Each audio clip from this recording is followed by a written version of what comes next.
I just can't wait till the 7th day, the Saturday is on.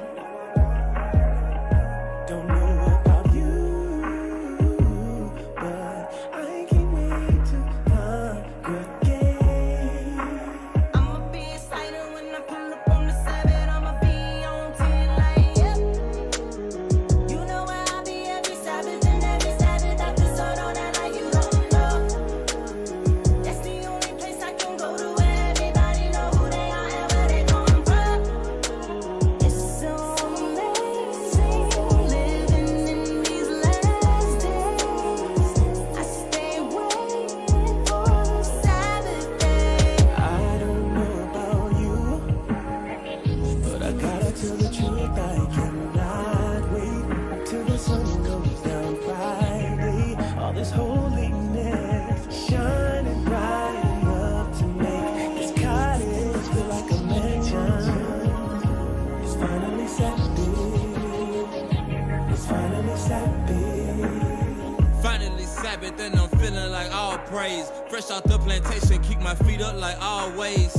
House clean, food done, it's in order. Wife got the camp shirt strapped with the blue border. Then it's rise and shine, prophets on the grind. Boost banging like the drum line. Shot the deacon lobber Jew, it's hammer time. It's asinine when they come with a doctrine, you know. Stupid, foolish, read the script, the Lord call it silent shit. And then we hit the school, gotta keep it cool. Bishop class on, break the bread, wine to the head to get my dance on. Sisters keep it classy, ain't nobody with no pants on. Dresses hanging, fringes swinging, sang another damn song. Turned up, incense getting burnt up. Kitchen crew gon' get you fed, and then it's round 2 soul train line. Come and get this truth with the proof at the same time. You're not alone. Scream what tribe you from. Welcome home. Come on. I don't know about you, but I gotta tell the truth. I cannot wait till the sun goes down Friday. All this holiness shining bright enough to make this cottage feel like a mansion.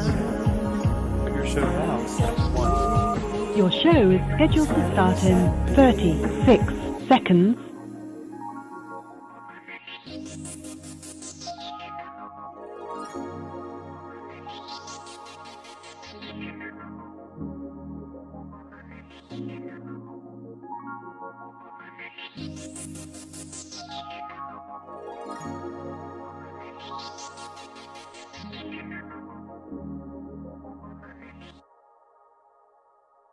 Your show will go live in 5 seconds. 4, 3, 2, 1.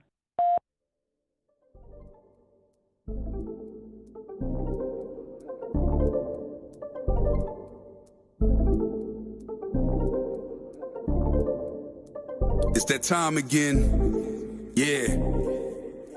Ya es la hora. You know, power hour. Ponle atención, class is in session. Tune in for an hour, maybe more, that's a blessing. Learn from the captains and the leadership. Flee from religion, cause them churches never teaching shit. Everything you learn for your benefit. Line upon line is a requisite. Never take a deficit, yeah. That mean you take a loss if you stray from the way. You get the understanding if you study every day. Apply what you learn and bless when you pray. It's one interpretation, man, it's say what it say. Ya viene el tiempo, entra para el templo. Aprende del maestro con talento. La Biblia es el centro, usando a Israel como instrumento. No te pierdas en doctrina como viento. Estudia y ora y aplica. Tiempo para Dios, ven, hace una cita. Escritura dinamita, morenos y hispanos israelitas. Oye cómo explica Israel unido en Cristo para la vida, nunca se divida. Tune in, it's the power hour. Learn your family history, don't be a coward. Yeah. Tune in, it's the power hour. I said learn your family history, don't be a coward. Yeah, history to learn. It's the power hour. The 11th hour.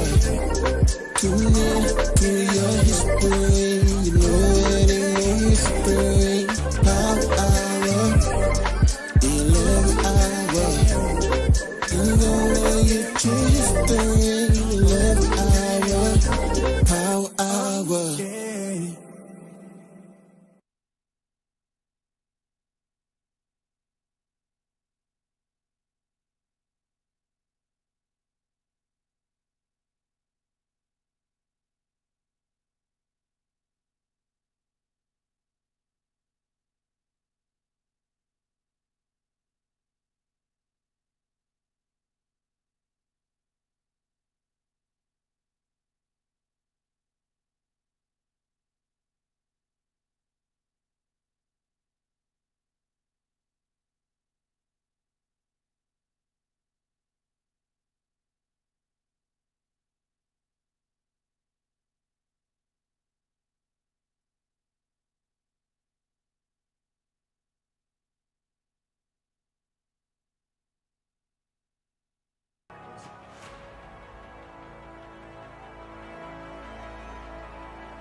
la vida?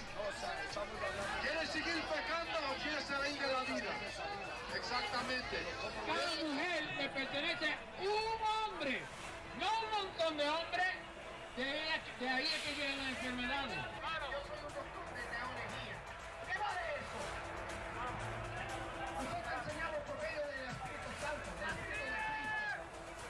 La Biblia dice, ¿cómo tú vas a saber algo si no hay un hombre que te enseña eso?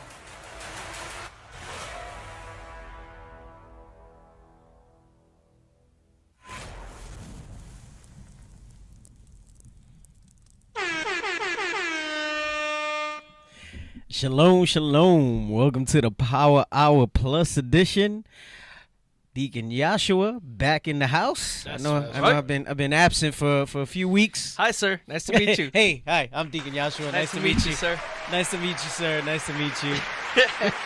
Welcome to the Power Hour. Oh, thank you. Thank you. I'm just kidding. he welcomed me back to my show. Right. Welcome back to the Power Hour. Hey. So who's the disrespectful officer that was just doing that? What's your name, sir? My name is, to be unannounced for at the time, Shalom, Most High Christ bless, Officer Shia. Officer Shia. Officer Tobias. Officer Tobias, man. What's up, man? Being a Judite, what you think? Looking at that video, man.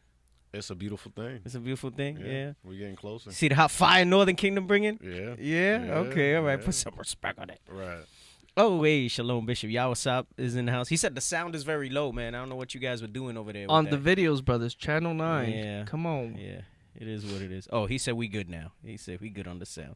I think it was just the beginning. That's what he was saying. Yeah, it was just the sound fading inward on the videos. Ah, okay. All right. See, what had happened was...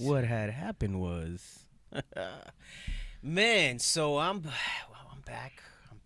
We were in Ecuador. A couple weeks back, though, now, because I didn't do the show last week. So Yes. I know. I was going to go over this very same thing Last week. But I said, let me go. And actually, some more stuff popped in my head this week, so I think it's kind of good. And as usual, I probably have more than what we'll be able to go over, but we'll see. It depends. Right. It depends. We'll see how it goes. There's a lot. So yeah, we recently went out to Ecuador. We broke ground in Ecuador. All right, this is in South America. For those unfamiliar with the tribes, all right, Ecuador is part of the tribe of Asher. Okay, part of the tribe of Asher. Let's pull up that South America map. All right, there we go. So when you're looking at Asher, okay. You're covering, I believe, Paraguay too. It's actually Paraguay, Bolivia, Peru, Ecuador. So follow the loop, like with me, right? As I name it, like just draw a line. So go down to Paraguay. Right there. Yep. Paraguay, right? Bolivia. Peru. Okay. Ecuador, that's where we were. Go up to Ecuador, all right? And Quito's the capital city. We're particularly there. Well, if we have time, we'll talk about that and the irony of its name that Officer Cornelius had brought out. Then you have Colombia, all right? Venezuela. Guyana as well, although, you know, we know that you have some Benji there and so on and so forth, all right? Suriname, okay? Because of the patterns of how our people moved around, captivity, being brought even within the region in slavery. Correct. But just geographically, that's technically some of the people that are in Guyana and Suriname, even if they're not speaking Spanish or whatever, they may be Asher. Some of them are Asher. Some of them might be Benji. Yep. Some of them might be Benji. And Brazil. All right, and Brazil. Uruguay too, not just Paraguay. Uruguay. Did you say Peru was Asher? Peru is Asher. No, I thought it was Naphtali. Okay. Naphtali is Chile only. Chile and Argentina. Oh. Okay, I'm tripping then. Yes, you are tripping. Yes, I am. Thank you, sir. See, that's why we're glad to have you back, sir. Welcome to the show again. You are trippy, bro. Machu Picchu, bro. Yes, it is. That's Peru. Right. That's Machu Picchu. That's right. That's Inca. That's right. That's Inca. That's pura Inca. That's where Machu Picchu. That's where what's that movie? For the kids, I like to use the movies with my kids and show them, look, this is them, this is that. Like for The Elam, I'll Road be to like, El Dorado. no, not El Dorado, the one, the Kronks. New Groove. The Emperor's New Groove. Yes, I like I to didn't see show that that. I thought you were gonna say Encanto, but that was Colombia, I think. Encanto. Yes, yeah, I think it was so. supposed to be Colombia. Yeah. So I'm like, That was good, bro. Encanto was good. Really good.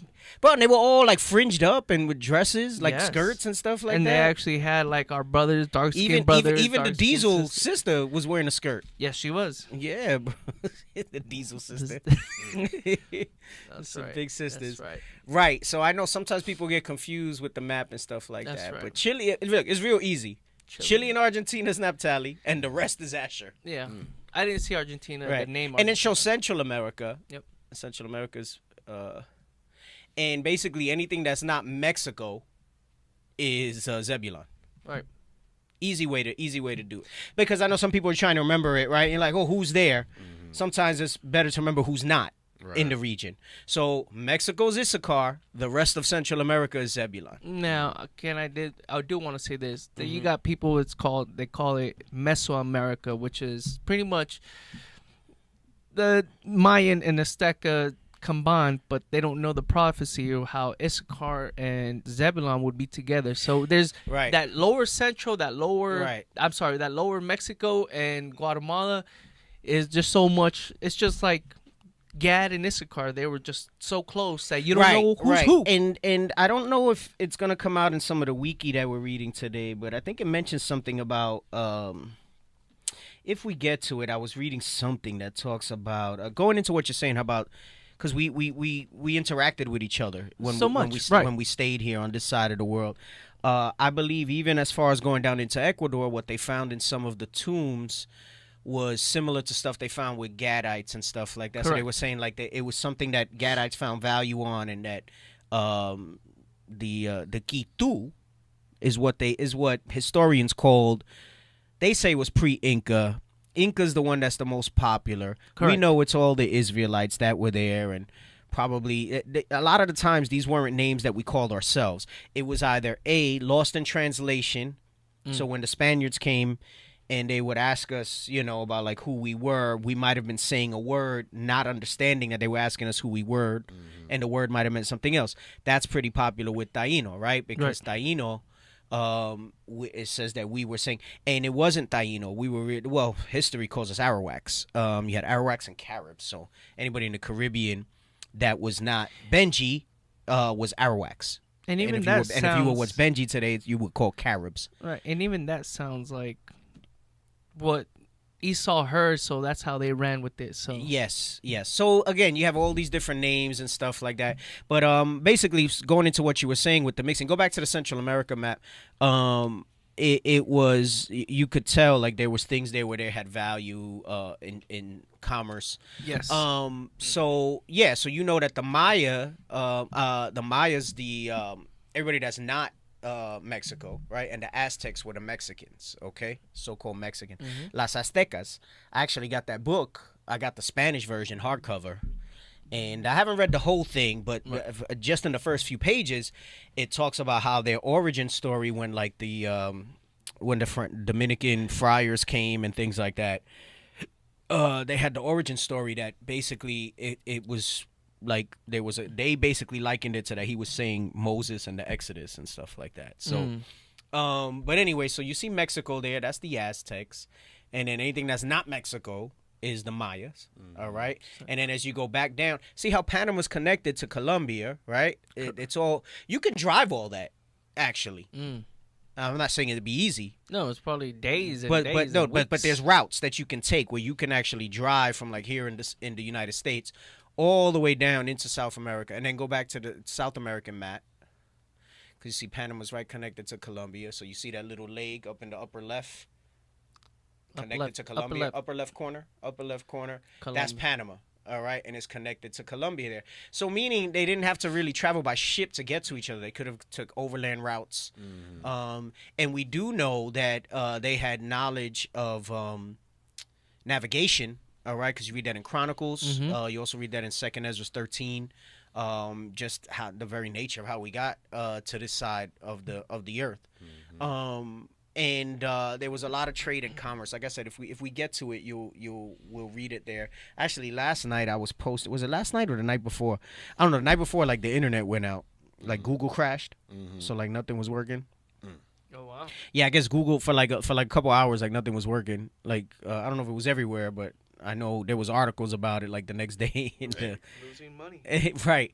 And like, so, you know, I was trying to just kick back and like, you know, watch some HBO Max or whatever, and and nothing was working. So I was chatting it up with some of the core Northern Kingdom, like the officers of 50 and up that are Northern Kingdom. And I started thinking about, and I've been reading Judges. I started reading Judges again. So you brought that fire, bro. yeah, so I was looking at things. Long story short, I didn't bring the book today, but we went over it on another show. Maybe I'll run it back. It's a book that Deacon Nathan recommended to me. It's like from the 1800s, and it goes into the history of Solomon and the navies. And you know, what I had brought out was that when you read in 2nd Ezra 13, let's just read that real quick. I'll just touch on it real briefly. You brought. I mean, you shared it on the Telegram. Bring it out. Right, bro. right. I think I was like, what? Right. It makes so much sense. Yeah. Bro, there's so much stuff that the Salvadorians are Zebulon. If they're in Central America and they're not Mexico, they're Zebulon. Someone asked, what are the El Salvadorians? Yo, bro. Yeah. So anything that's not Mexico in what's known as that Central American strip is Zebulon. So get 2nd Ezra 13. Start at verse 40. No. We'll just get to the point because I'm not gonna go into that. I just want to. I brought it up, so I just might as well talk about it. And it was one of the things that we don't often speak about. Yeah, I guess you could start at verse 40, so they know who we're talking about. What did someone say? Someone said the Google Center exploded a few days ago. Yeah, I saw it. Damn. It was like 3 people who died or something like that. I was reading an article, and then it messed up. So like I was trying to. Only thing that was working was like Netflix and barely, but like apparently HBO Max, Prime, everything for somehow they must use Google's platforms. Okay. Yeah, and then like I was trying to do some work earlier that evening, and like the computer wasn't, like my desktop wasn't working, but for some reason my laptop was. It was weird. It was like a weird thing. That's crazy. Yeah, bro. It was weird. I was like, damn, man, no internet. What the hell? I forgot. I came up with the days of AOL with dial-up, bro. I remember sometimes, man, you were trying to get up on them chat rooms. Yeah. And you trying to dial in, and you just couldn't get in, and you just couldn't get in. You see the little man running, wasn't going nowhere. You trying to get, trying to get. You got man. I remember my first laptop was a big old brick. Damn. It wasn't cheap either. It was a lot of freaking money. First laptop. Hey, D, Breaking night on AOL. Everybody had the box with the cow. Yep, that's exactly it. Wow. The gateway. You talking about the Yes, gateway? yeah. The gateway. Yep, gateway computer. Wow. Yep. Okay. Let's read that real quick. This was the point that I was bringing out. Because I said I was reading Judges, and I'll probably bring this out when I bring the book in that talks about the knowledge that we as Israel had, especially under Solomon, with his knowledge of all things, and we had a navy, right? So go ahead, read this real quick. This was the point that I was making. This is the book of 2nd Ezra, chapter 13 and verse 40. Those are the 10 tribes which were carried away prisoners out of their own land in the time of Hosea the king, whom Salmanasar the king of Assyria led away captive. Right, because it was the custom of the Assyrians that they would remove you from the land that they conquered and displace you, right? So like other empires typically would keep you there, and they would set governors and rulers over you. They would actually take you out of there and displace you. And they brought many of the people back to like their Nineveh, to their capital cities and things like that. All right. So he's saying that, through the process of the captivities, when the Persians and the Medes came to into power, this is after the Assyrians, they then granted liberty. Basically what you're reading in this verse is so that you can understand why they needed to go back to Jerusalem, why they needed to be granted liberty to go anywhere, because the majority of them were not in Israel or what's known as Samaria for the northern kingdom anymore, because most of them were displaced when you look at the history. They were displaced by the king of Assyria, which was thousands of years before. Then after was Babylon. Then after Babylon, Persia. Right. That's when we got liberty. Right. Meaning we stayed displaced until Persia gave us liberty to move around again. Yep. Yes. So go ahead. Read that again. Those are the 10 tribes which were carried away prisoners out of their own land in the time of Hosea the king, whom Salmanasar the king of Assyria led away captive, and he carried them over the waters, and so came they into another land. But they took this counsel among themselves, that they would leave the multitude of the heathen, and go forth into a further country, where never mankind dwelt. Right. So here's the part where, as I was reading in Judges, you have to understand that this is historically based, because it then poses the question, I mean, was it divine that they knew to go to Arsareth, right? And I'm not going to get into that too much today as far as from the outside book, but I'll deal with it in here. They took this counsel amongst themselves, that they would leave the multitude of the heathen, all right, and go wherever mankind dwelt. Read verse 42. Verse 42, that they might there keep their statutes, which they never kept in their own land. Right. So that right there is historically based. It's not like they got some divine knowledge in that moment. This is what I mean when I say it's all divine, because the Most High was dealing with them. But it wasn't in that moment that they said, hey, we're not keeping the laws here. You go all the way back to Judges 2, right? I believe it was 2 I said, right? 1 through 4. Is that what I had said? I'm trying to find it. Make land. Yeah, I think it's hold on. Yeah. 3 is the point, but start at 1. So these people, you gotta listen. Israel moved with the elders, right? So when it's saying that they took this counsel among themselves, this means that these were the leaders. These were the elders of the northern kingdom tribes that got together after they were granted their liberty. And some were given liberty to go back and rebuild Jerusalem, right? And others said, you know what, man, let's get out of here. But why? Historically, you have to understand that it was always about the Israelites, right? So you go back to Judges 2, and they understood this. All right, go ahead, read that. The book of Judges, chapter 2 and verse 1. And an angel of the Lord came up from Gilgal to Bochim, and said, I made you to go up out of Egypt, and have brought you unto the land which I swear unto your fathers. And I said, I will never break my covenant with you. Come on. And ye shall make no league with the inhabitants of this land. Right. So we were instructed to not have any league, right? Like, don't make any covenant, right? You know, there's the other scripture that says we made a covenant with death, right? Death is meaning these other nations, right? And their cultures and everything. He said we shouldn't have any league with the inhabitants of this land. Come on. Ye shall throw down their altars, but ye have not obeyed my voice. Why have ye done this? Right, because once Joshua died and the leadership waned from there, in the time of Judges, a lot of Israel basically liked to go it alone, right? You know, there was periods where judges were raised up and they would do some righteousness, but for the most part, it was basically these ups and downs during Judges of them doing good, but mostly doing bad, right? Our forefathers. Go ahead, read. Verse 3, wherefore I also said, I will not drive them out from before you. So this is why I say when you read in 2nd Ezra 13, 41 and 42, that it's historically based, they knew that going back to Jerusalem wasn't going to help them any, right? He said, I'm not going to drive these enemies out from before you, right? So they said, let's try to go someplace where they're not. Read on. But they shall be as thorns in your sides, and their God shall be a snare unto you. They understood that. They said, if we stay anywhere near these, this is why he says, let us go wherever mankind dwelt. Let us go wherever mankind dwelt, so that there we may keep our statutes. Because there you would not... they didn't realize that the curses would pursue them even there, right? That they had to go through that cycle of the curses. But their intent was to avoid what happened here in Judges, meaning that they had this knowledge that was passed on and they understood this, right? Read verse 4. Verse 4, and it came to pass, when the angel of the Lord spake these words unto all the children of Israel, that the people lifted up their voice and wept. Right. So the point being is when you go back and now, go ahead, read 2nd Ezra 13, 41 and 42.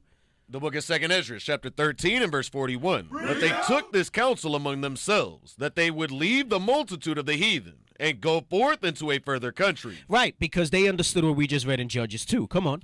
Where never mankind dwelt, that they might there keep their statutes, which which they never kept in their own land. Because they knew that the heathen would be a thorn in their sides and that the heathen's gods, right, would be a snare unto us. So this is why they said, let's go somewhere else. What I'll bring out, if I remember on the next time we have our show, is I'll bring that book in. We'll run it back. We did an episode on it, but I think, I don't know if we were doing, that was a Saturday show, I think, probably. It was a long time ago. It was a while ago. A couple years at least, It was a very good class. But it goes, and we'll read the history, and it goes into how basically in the records, just like they remembered from what happened in the time of Judges and why they needed to leave, they also knew that there was a place where never mankind dwelt.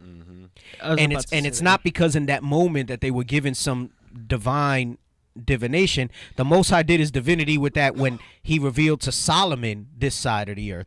And then that kind of goes into loosely how they say the Olmecs predate a lot of people here. Yes. But the Olmecs is us. Deacon Aitan brought that out in a long, extensive, like 4 or 5 part history of our hidden history, where he's covering the Olmecs and how, yes, they do predate a long time ago, and everybody's curious about the Olmecs and they want to know about the Olmecs, but it's so vague out there. But it goes back into the time of Solomon.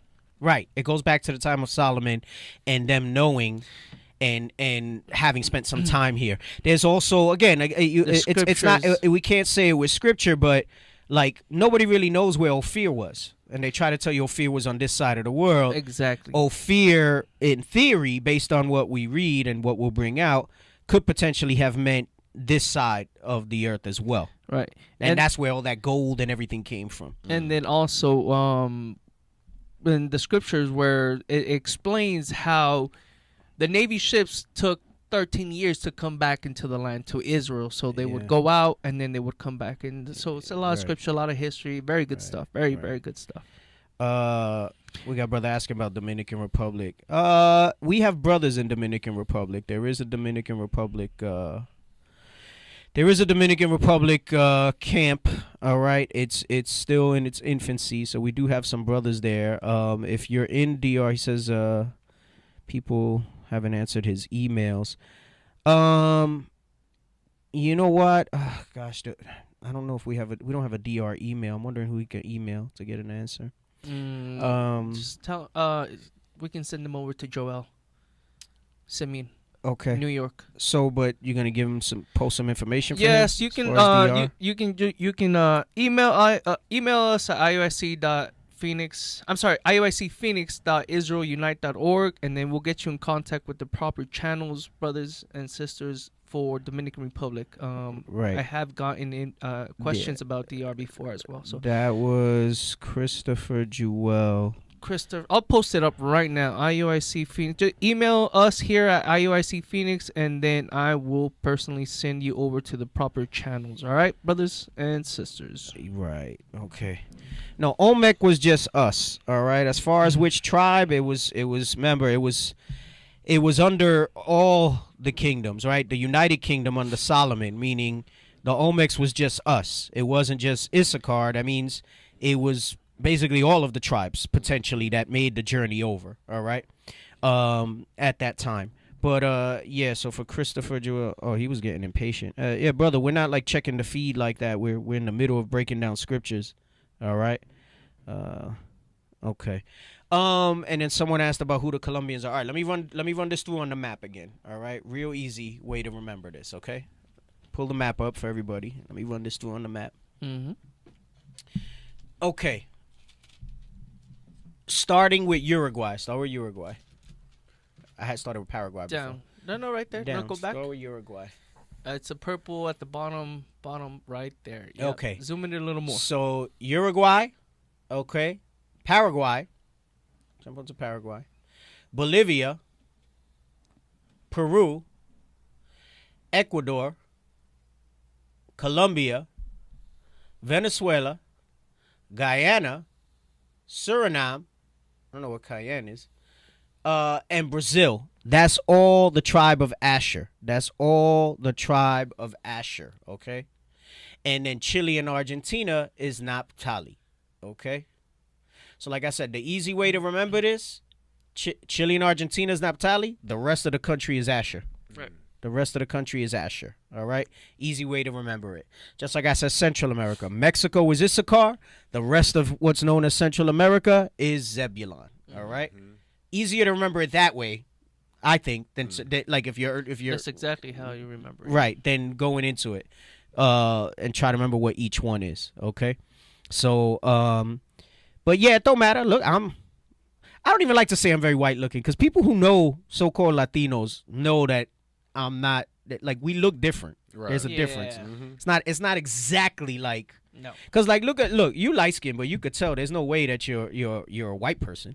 You know, you're not Edom. You're not Edom. Bob. But remember, Hosea talks about how Northern Kingdom's a cake not turned. All right, so we come in all colors. We come in all colors. Hey, there's books. I got a book that's banger that says a Native American from the dang, I forgot the tribe, but he says we would be intermingled with the white man, and in the end days we weren't gonna know who's who. Right.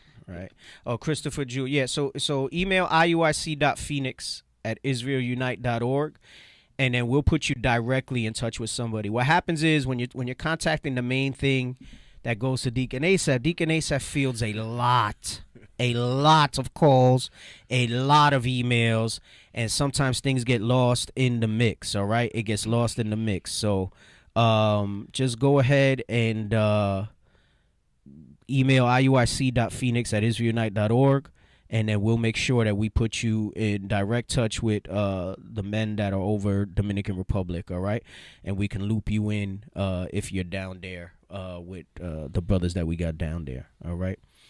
Okay.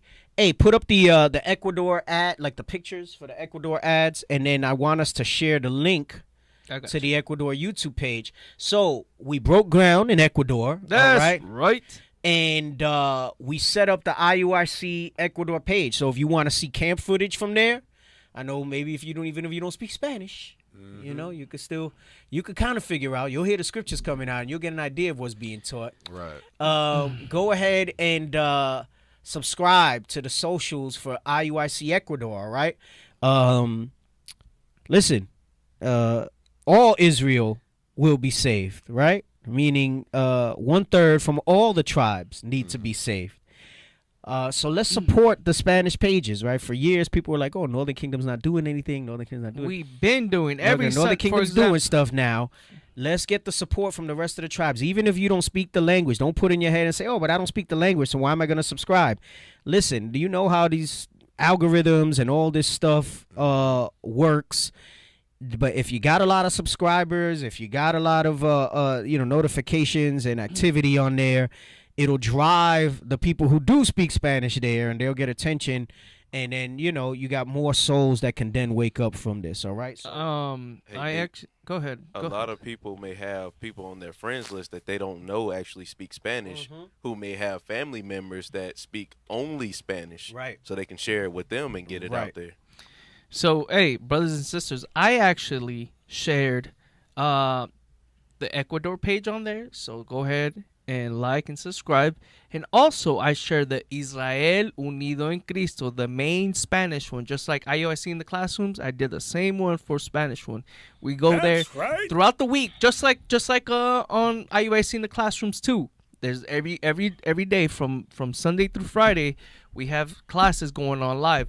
There's the same thing. We have an Israel Unido en Cristo page. We have every weekly from Sunday through Friday. We have classes, live classes in Spanish that if you help and share, guess what? We'll get out of here quicker. So, all praise to the Most High. All praises to the Most High. All praises to the Most High. Any other pictures? How come are we able to share? I don't see us sharing anything in the chat, like with the link or nothing. Like, can we do that? Can we post links in there? Or you guys? What chat? I did it in the live chat.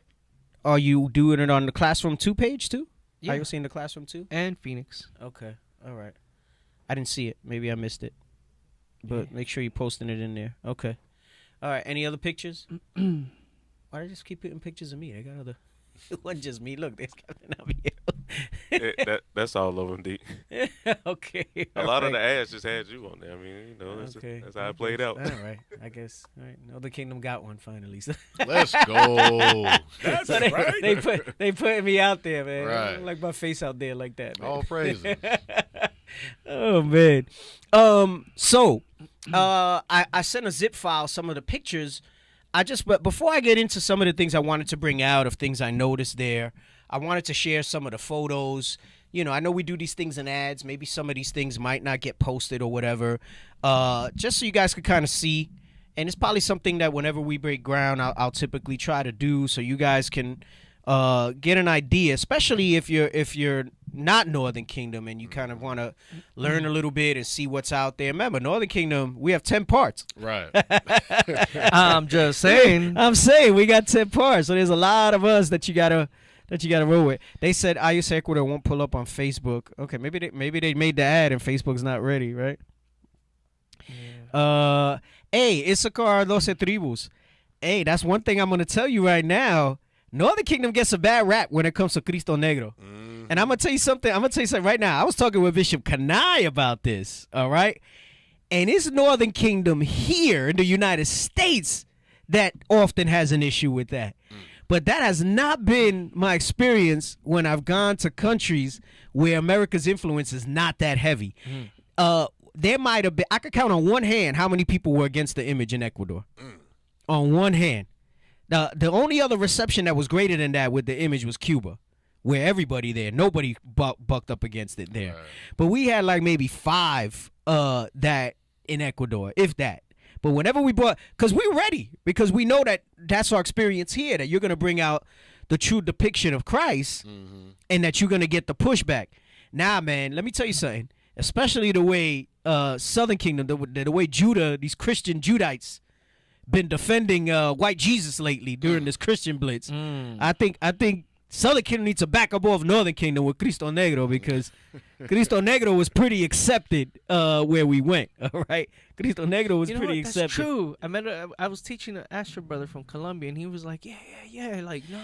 Here's the thing that I noticed, because I'm here in Phoenix. I remember I was talking with Captain Zeph on the bus. We were on the way to one of the things, and he said, he goes, hey, man, why do you think it's been like such rough going, like in, Puerto Rico and DR, And, we come to these other places and it's not as hard to tell them this, even though they have Christianity. That's the part of the show where I'll talk about the virus of white supremacy, how it's everywhere. It's that outside of Christianity, a lot of the rest of the ideals and the Americanism of Esau has not really penetrated a lot of these countries. I would dare say many of them are a little more woke when you go to some of these other places. You talk about the conquistadors and they're with it. They have a thorough understanding of how that went down for them. It's not like going to Puerto Rico or even DR. My wife was upset when I said DR too, but I was like, nah, DR too. I said it's a little more Americanized now. Yeah. I said it's not like it used to be. Like you get some pushback there too. PR was like, I was like, wow. Yeah, I was excited to be there. I was like, okay, that's what's but up. It was Spanish speaking. It was like being in the South Bronx. It's still America. Yeah, it's still America. Yeah. Still America. It was a lot of Spanish speaking. But hey, man, they were with it. Like you read it to them, and once you just read it to them in the scriptures, it's just and that's another thing. Like with the Spanish language, and that's why when you have like some translations that aren't correct, like when we use the Reina Valera, there's a multitude of scriptures that it doesn't say what the King James says. Correct. It actually kind of changes it over. It's like in the English language, there's how many synonyms for a word, right? But in Spanish, it's not particularly like that. If you use a word, there's emphasis on that word, and they just go with what the word says. Like basically, the word is more meaningful, versus in English where there's a lot of synonyms. So when you read it and you tell them burnt brass and woolly hair and all of that, it's like that's what it says. That's what it says. Right. It was like that even with laws. Like you were bringing out things with the laws. They getting a lot of questions. Are we on the law of grace and all of this? And they were with all that when you read it out. So it's like the words in Spanish.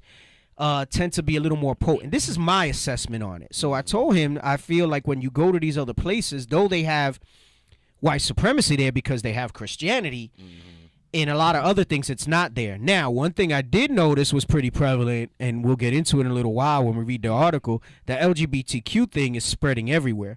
And there was some there. Damn, I didn't post the pictures from the people here, but we'll talk about it over there.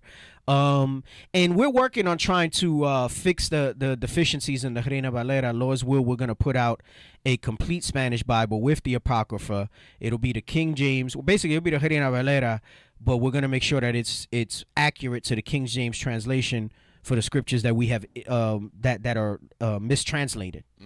So those things will be fixed as well. So yeah, the other reposo, you got to say the séptimo día, right? And they mislead people, right? Yeah. The Sabbath word is not in the Bible, right? So Lord's will, we have the Original Royalty Publishing Group, and we're gonna put together something where we'll take those problem scriptures that are not translated correctly, that they don't line up with the King James, and we'll fix those, and then and also throw the Spanish Apocrypha in there.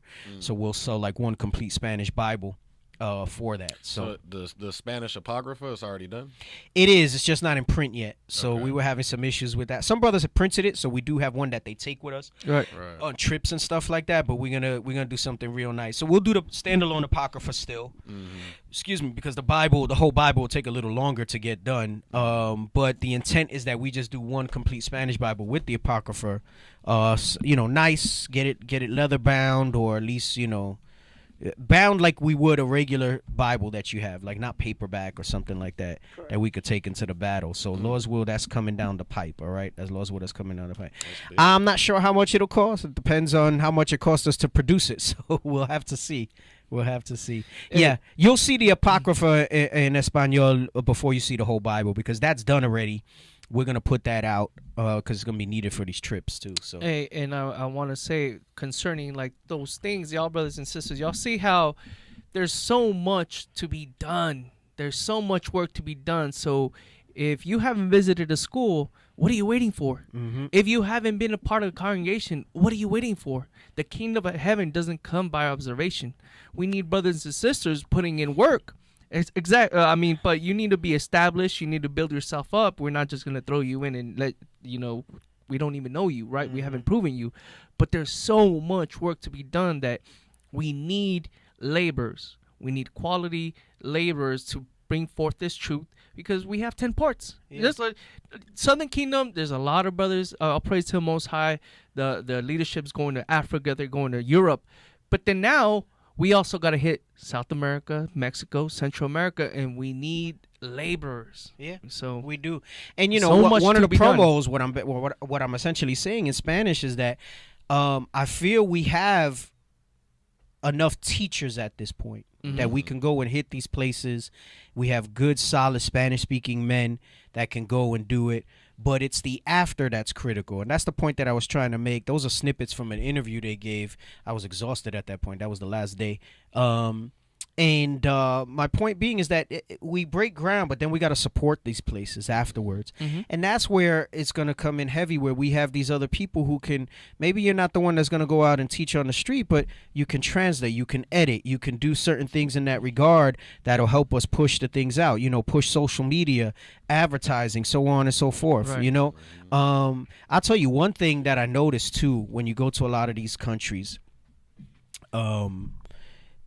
is that they've never seen the word preached with such boldness. And I give you an example. We went up to one place, and it was like this big park. I mean, it was an ocean of people.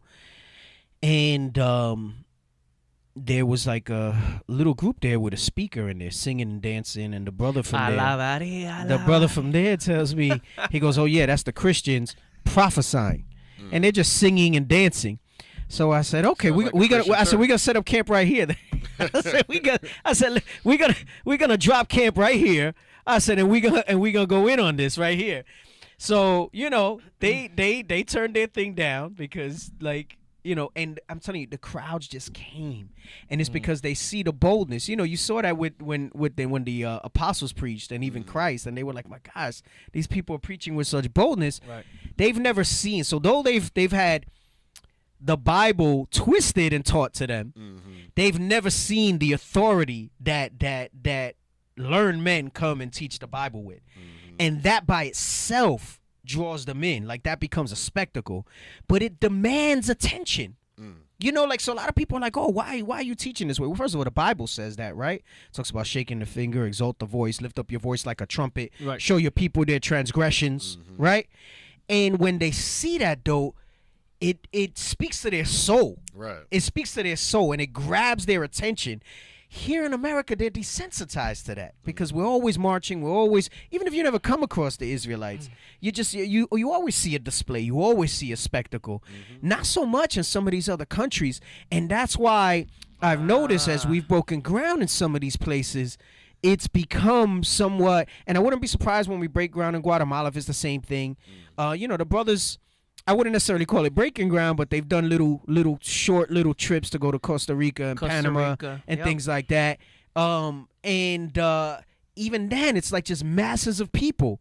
Even in Tijuana, like, you get masses of people that come up to you, and it's because they're not as desensitized as they are here, and so they see the scriptures being preached with that boldness, and it just calls to their soul, it just calls to their spirit that whether they hear or they forbear, they there for a minute listening, because they're like, damn, what the hell is this? What's going on? Like, the way these people are teaching and preaching. So it was pretty powerful in that regard. I want to share some pictures before I go into some observations from the trip. I sent you some in the zip file. Hey, D, too, if I can make a point to what you and Officer Shaya were bringing out, when we go on these trips and we breaking ground in these places, the people see where the money is going from the booster club. You're right. It's not, it's not going toward buying Rolls Royces. It's not going toward private jets. It's going toward doing the Lord's work. And also with the social media that you mentioned, that is a heavy office. People take that lightly because we're not always going to be able to be out there, and the scriptures say that. So, for those listening, social media is something that we need. Yeah, it's needed. And listen, it's the medium that people gravitate to, right? It's what's going on. And let me tell you something. Though it's global, it's not as heavy in a lot of these other countries yet either.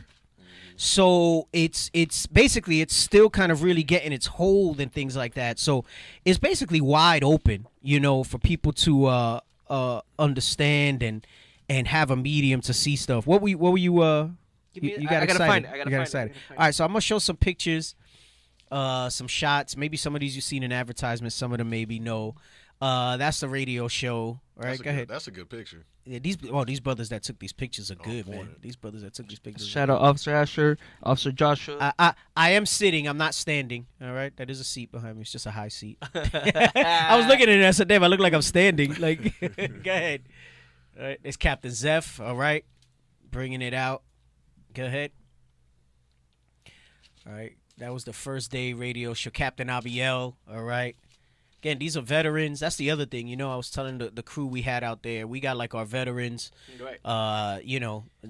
We've come up through the years. It's not even just longevity of years, but just experience traveling, experience in heated camps. New York's like the boot camp of camp. I know there's some places like, oh, camp is dope here. I mean, New York is its own animal by itself, like consistently. I've always said this is the difference between New York and everywhere else.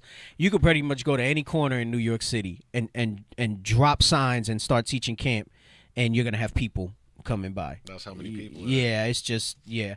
But Ecuador was crazy, bro. I don't know if we got any shots of the crowds. Bro, it was masses of people. You know them scenes for like The Matrix when it's mad crowd? They look like that, bro. Right. Worse. It was like more. Okay, you could keep going little by little through some of these. Go ahead. They took a lot on the radio. That's Officer Yamagan, another good brother. He's known about the truth a lot of years, even prior to IUIC.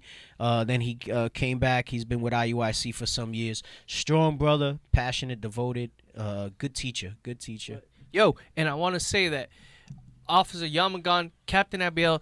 These brothers, I was going over the talents in Matthew 25 on Monday Night Law here in Phoenix, and I was saying, if the Most High blessed you with one talent and you come in and you're willing, you'll gain other talents. Like it says, these brothers not only speak English, Spanish, but also learned Portuguese. So we also teaching in Portuguese. These brothers are faithful, willing to learn, willing to carry a new talent. Yep. And it's just the spirit of the Lord. Right.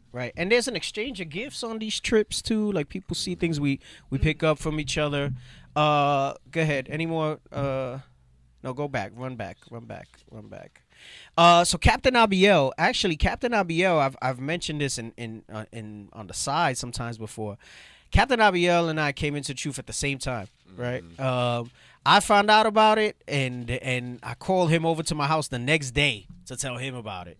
He was like the first person that I told about. Like literally the first person after I learned about it was him. That's wild. Because I've been friends with Captain Abiel for like 24 years now, I think. Was 98? Does that make 24 years? I think it was 98 that I met him. And we've been friends so he was the first person that I told, and I think was it 2008 when I repented. So when I began repenting. So it was like I had known him 10 years at that point. He was the first person, and I remember we both went because I had an NKJV. I didn't have a KJV Bible in my house. I remember you telling me. Yeah, and we went to Barnes and Nobles when they still had a bunch of those. Right, we went to Barnes and Nobles in Co-op City in the Bronx. That's where I got my first Bible after hearing.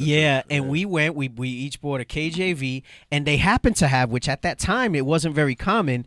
They had the red Apocrypha, the hardcover Apocrypha. You didn't have to order it? No, this is my same Apocrypha that I bought in Barnes and Nobles after I had told Abiel. This same Apocrypha that I'm holding. You notice I put some duct tape on it. I got the Gorilla Tape on it to try to hold it back together. It's peeling off over here or whatever. But this is my same Apocrypha that I have from then that I got with Abiel. So Abiel and I have been in the truth essentially the same amount of time. And we've been friends, like I said, like 24 years. So it's crazy how things work. I'm not gonna tell you the story of how we even wound up meeting and becoming friends. He's told it occasionally, I think. He might have told you all at Tabernacles, right? You told it before. Yeah, I told it. I'm not gonna say it on the airwaves, but even that in and of itself is funny. And to me, I just believe he and I crossed paths because Most High knew like these years later that we were gonna get together that way. So, but anyway, go ahead, roll forward. And then Zeph, I think, came when we were in 1088. I believe he came when we were in 1088. I think so. I'm pretty sure he came like towards the tail end of 1088. And so I've known Zeph for a number of years as well. Zeph's another one. He knew about the truth prior to coming to IUIC, but had strayed away and then came back. Zeph knew about it, but then he came back. I asked him. I said he went to the old schools, to like the bishop leaders, and he was there. I was like, oh damn. Yeah. What an honor. But that shit. Yep. So I mean, and then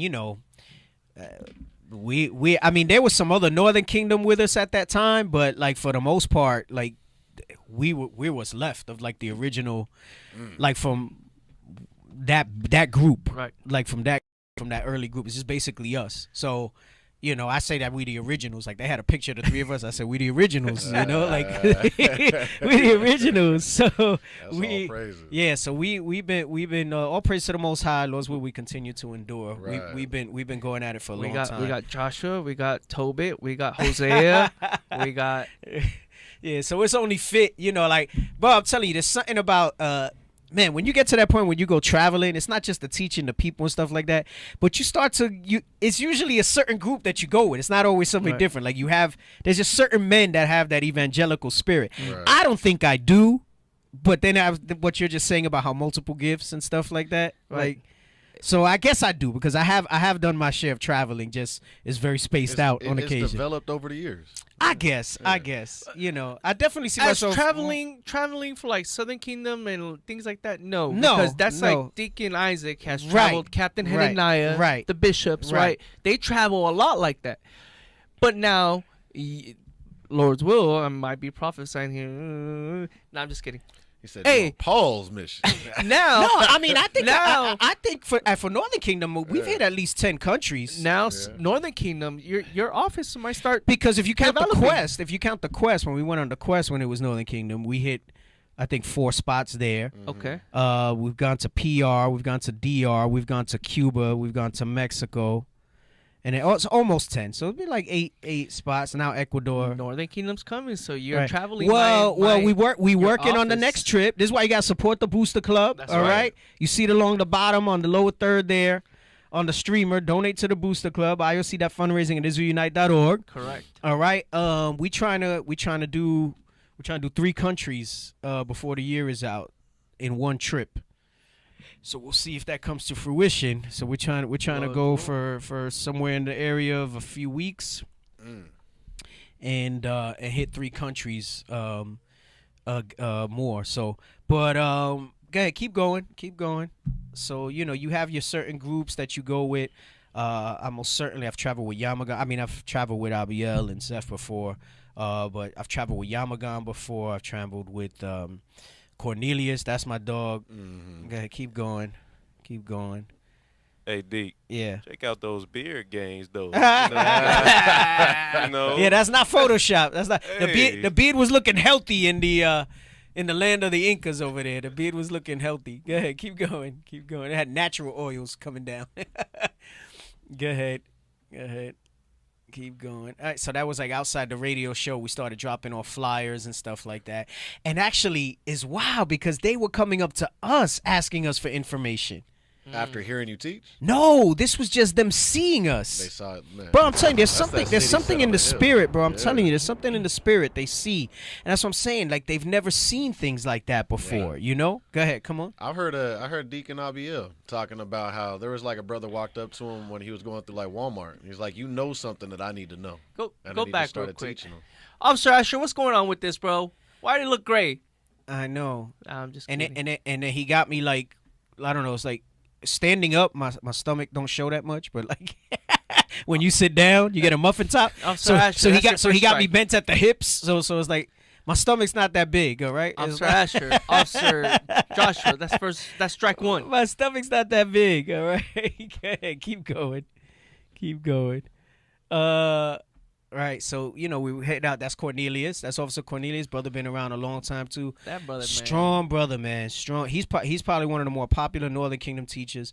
Very articulate. Good brother, man. Good brother to have. Charisma. Like, yeah, nah, just good, humble brother. Passionate in bringing out the word. You could tell he studies. Go ahead, keep going. Yo, and it's not like, bro, can I tell you? There was not a flyer on the floor. Man, What? That's another thing. There was not one flyer on the floor. That's The all closest crazy. thing we got to that was some crazy homeless lady gave the flyer back, but she would not throw it on the floor. all praises. There was not Wow. one flyer on the floor. Not one flyer on the floor. Oh, that's brother Herman. Is it Herman or Hernan? I don't know. And that brother's good, bro. That brother, he lives on the coast, which is about 8 hours away from Quito. Damn. And he made sure that he came out. And they got another brother that's there in the city, and he comes like 2 to 3 times a month from 8 hours away to spend some days with him so that they can do flyers and things like that. That's wild. Asher, So, brother. So we got like three families out there. And that, hey, let me tell you something. Let me tell you what happened with this brother. All right. Brother Trevor Asher. This brother. So there was one point, like the second day, like I guess it was nearing to dark, so like more of the crazies were coming out. So we had saw like a drug deal go down, and the cops was trying to get. So we saw like the handoff where they were trying to get rid of the evidence and stuff like that. There was some prostitution thing going on. We saw like soliciting, not us. They were soliciting people there for prostitution. We saw some LGBTQ. Anyway, there's one little dude, like I'm on the outside post. This one little dude walks up to me, right? And it was funny. This is my theory, right? Like, I'm short, but I'm not like a slim guy. Like, like I'm stocky. So I think the dude walked up like he was going to post up on me. But then, like, when he got close, it's like he stopped and he second guessed it because he was skinny, bro. He was like my height, but skinny. Right. And I think maybe he was gonna try to come up and like press up on me, maybe try to grab something off of me or whatever, And like he stopped and like paused and like was reassessing, right? Bro, this brother came. I don't know where the hell he was on post. These are guys that are not an MOV with no experience. Damn. Jumped in between me and this other dude. Damn. All praises. And was just like, hey, what's going on? Whatever, blah blah blah. Like straight up, like, bro. And him and a couple other brothers read for the first time, and I said they read better than some brothers that's an MOV. Put the bomb. They bro. was reading better than some brothers that was an MOV. No, the bomb. So the spirit is there. The spirit is there because listen, it's warranted to a point. All this silly dove and no heart stuff. Right, okay, right. There are a portion of Northern Kingdom that's straight up silly doves. But you about to put some respect on Northern Kingdom, bro. That's especially right. this brother right here. Okay, you put some respect on that. Put him on the screen. Put him on the screen. Go bro. ahead, You gotta go put ahead. him up. Keep going. Good brother. Good solid brother. This was like a rehabilitation center, not just from drugs, but women that are coming out of prostitution and different things like that. So we did one day women and one day with men. And this was the first day, and there was women there. And I'm telling you, they all received as far as the understanding of the image, keeping the laws. Like it was, and they had good questions. A lot of these sisters had good questions. Right. And it's funny, man. You see all of them with pants, right? Right. But when Deuteronomy 22:5 came out, none of them got rebellious. Wow. And they didn't play dumb. They knew right away. You're talking about us.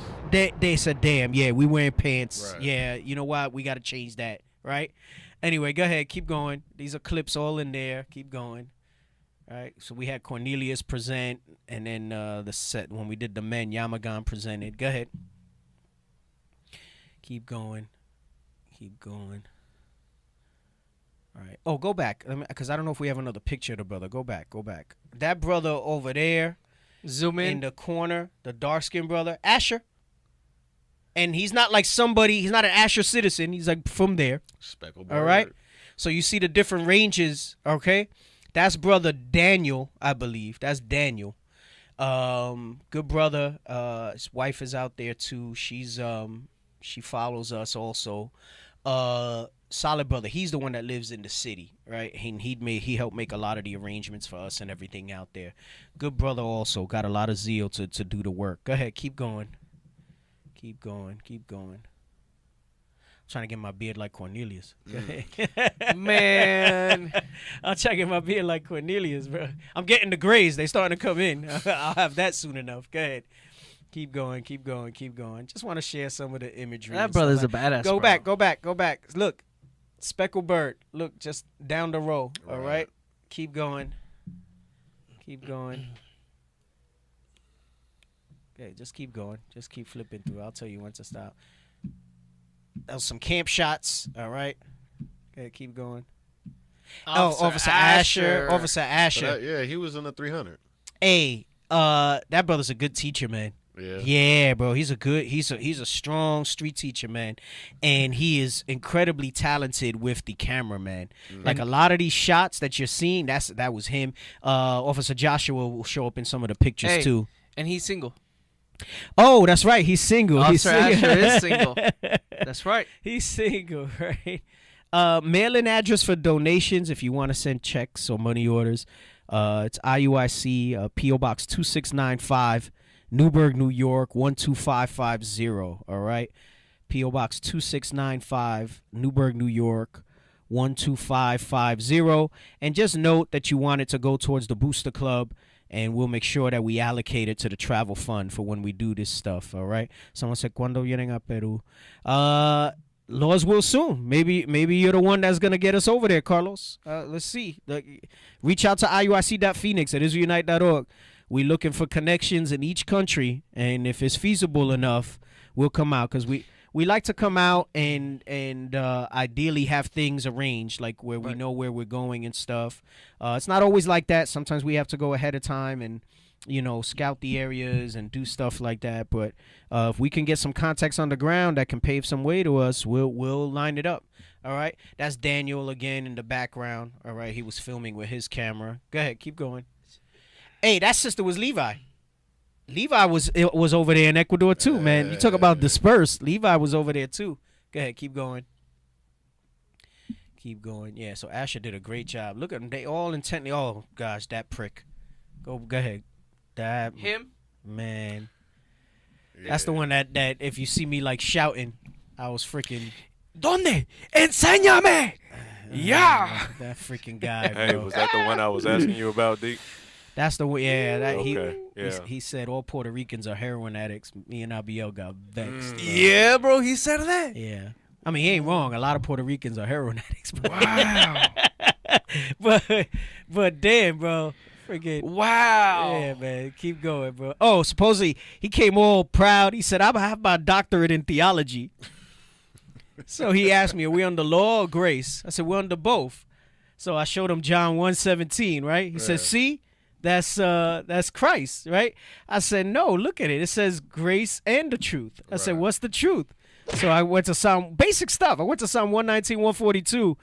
And everybody around him was like, oh, that's what got him vexed. Because they were like, oh. I guess it's like a universal thing amongst our people. When somebody get read, they like, oh. Right. Man, he got pissed after that. He didn't want to listen after that. So that's when they got He heated. just turned his whole world upside down. That's when it got heated, bro. I said, bro, you're a doctorate in theology, bro. What the hell are you talking about? Right. Right. Because he led with that. So then when he wasn't bringing his Bible, I told him, I said, listen, you can say you're a doctorate all you want. I said, I come by the power of the Holy Spirit. I said, that's where I taught. Oh, that's what taught me too. I said, that's not what you said. I said, you said you have a doctorate in theology. Get out of here. Go ahead. Keep going. That prick. He pissed me off. Oh, man. Keep going. That's funny. Keep going. Camp was hot fire, man. Camp was so good. Keep going. Damn, why I got so many pictures of me? Keep going. All right, there's Cornelius. Oh, so yeah, I was helping them. That's the second day radio show, I think. Go ahead, keep going. More stuff. Trips are fun too, man. Especially when the Most High get the victory. Right. All right, go ahead, keep going. Yeah, just keep flipping through. All right, go back. Okay. Daniel wasn't in that one. Okay, keep going. Yeah, that was the women's group. Keep going. And that guy there too, we took his number down. He was with the red? Yeah, with the red. He said that Christianity saved him in prison. And we were talking to him though. He was kind of getting it, and he was willing to learn from us. I gotta make sure the brothers follow up with him because he seemed eager to like follow up with us. But go ahead. A beautiful country, man. I don't know if you noticed them background shots in the mountains, man. It was gorgeous, bro. It was gorgeous, man. Beautiful country, beautiful. Keep going. Real high elevation. That was a pose. That's not an action shot. That's a pose. Damn. That's the gutter camp spot we were at. Keep going. Captain Zeph, like, look, check it out. Bro, I know. He said check. He's like so mellow but like intense too. Right. So it was good. I don't know. Go to like day 2. See if there's anything on day 2, and then I want to get into some observations that I made. I want to share the experience a little bit. Let the people see. This is where the funds go. This is where we do stuff with. Yeah, you can show these. That's fine. It's not a lot of these. So we went back. We had camp there. I haven't seen pictures of the other camp spot. I know it came out in the video. There you go. Maybe that's on Officer Joshua's camera. Una nation. But the camp spot where we ran the Christians off, that thing was hot fire. Thing is, we weren't there for too long because the cops ran us off. But Una nation organizada. Damn, he wearing the messed up one? Yeah, bro. Oh, gosh. Una nation. That was the one that wasn't proofread. That's the Spanglish. Una nation organizada. That was the one that wasn't proofread. But hey, that was a chief place of concourse right there, man. It was bus stop. You got little shops there. Hey, you want to know what's wild over there? You don't need a prescription to get drugs. What? Yeah, I remember you saying that. Everything's like a pharmacy everywhere. And so like instead of going to you go to the doctor. Oh. But like if you got something bothering you, go to the pharmacist. Mm-hmm. And you want antibiotics, you get it. You want antivirals, they got it. You want like prescription, what would be deemed prescription straight here. But what's wild, here's the one thing. You would think that's crazy, right? Like on the surface, you go, oh my gosh, that's insane. But it's going to be abused. But they don't have an opioid epidemic. There's one here in America. Right. There's one here in the United States. But they ain't no opioid epidemic over there. So we were like across from a pharmacy there, and they got them all over the place, like the pharmacies. Right. And apparently that's like a thing. I know people go to Mexico for that. Like the brothers in California, they'll go over the border to get the medicine and stuff like that. Inhalers. Yeah, stuff. They just have. And the pharmacist will tell you. So it's not like you just go and grab what you want. The pharmacist will give you instruction. Oh, what's ailing you? What's bothering you? Whatever. But one thing I thought about, your initial thing is like, yo, that's crazy how it's unregulated. But it works. They're not. I mean, they got drugs there, but it's like heroin and things like that, coke, right? Maybe some marijuana and cocaine. Right, but they're not strung out on like phenanyl and freaking a Percocet and things like that. Like they're able to use it and get it, and it's fine. Right.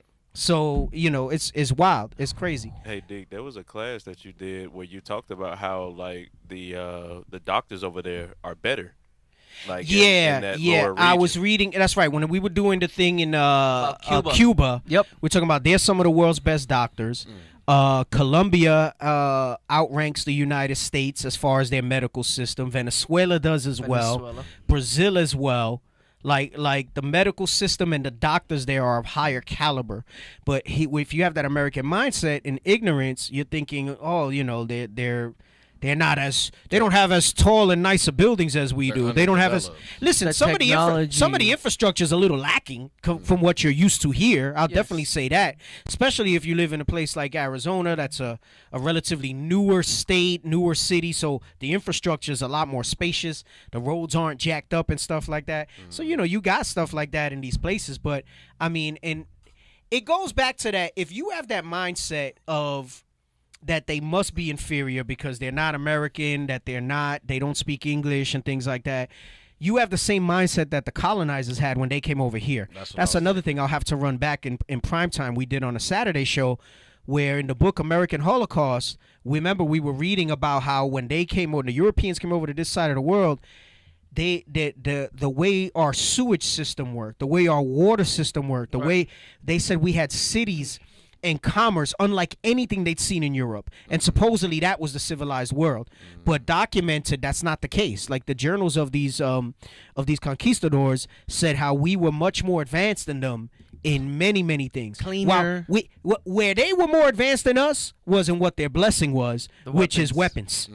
They had gunpowder and different things like that, which we had not yet developed yet because our mind wasn't on that. Right. But we had magnificent things compared to what Europe had. Right. We had irrigation systems. London at the time. Yep. London at the time. Yep. Go ahead. Keep going. We'll go through these, and then I want to get into this article, though, to show you that it's important that we go out there because it's not like they're there in innocence. They do have issues. Right? Keep going. Look, wait, scroll back. So, damn. I don't know, and that don't even do it justice. Kind of scroll up. So this street, zoom in, goes all the way up for blocks and blocks, and you basically could set up camp anywhere on there, right? Oh look, that's the police. Are your homies? Those were all right. Those guys were okay with us. Okay. Yeah, the ones further up. Like if you keep going up that hill further up, I mean, it's just a mountain of people, and then bro. You got like these viejitas and viejitos walking up and down these damn hills. Like nothing. Bro, like nothing. I'm like, damn. I was like, they freaking got like some diesel legs, bro. Good. Hey, just based off that picture alone, look like 2 camps. Bro, you could do a camp like every 2 blocks and it'll still be popping, bro. It's insane.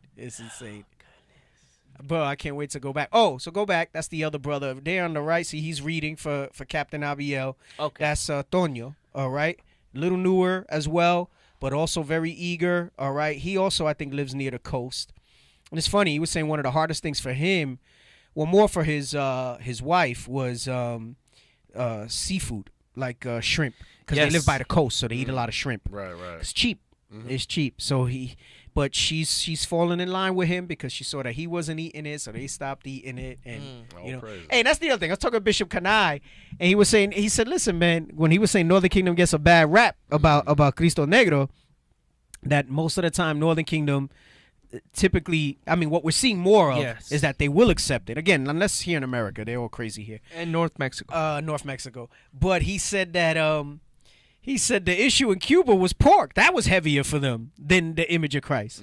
Usually that's the thing that's heavier, but Right. they were more strung out on the pork. Oh, pork is all over the place in these freaking. But when we got off the bus the first day going to the radio show, freaking lady came up from the market, bro. She had like a freaking chicharron. She was ready to like offer it to us. No, but the funny shit was she had like her bare hand on the chicharron, like she wanted us to eat it from her bare hand. She on the phone. She was scratching before we pulled up. No, I'm kidding. She wasn't scratching, but I pictured it all. What? she wanted us to sample her chicharron so that we could go eat some freaking pork.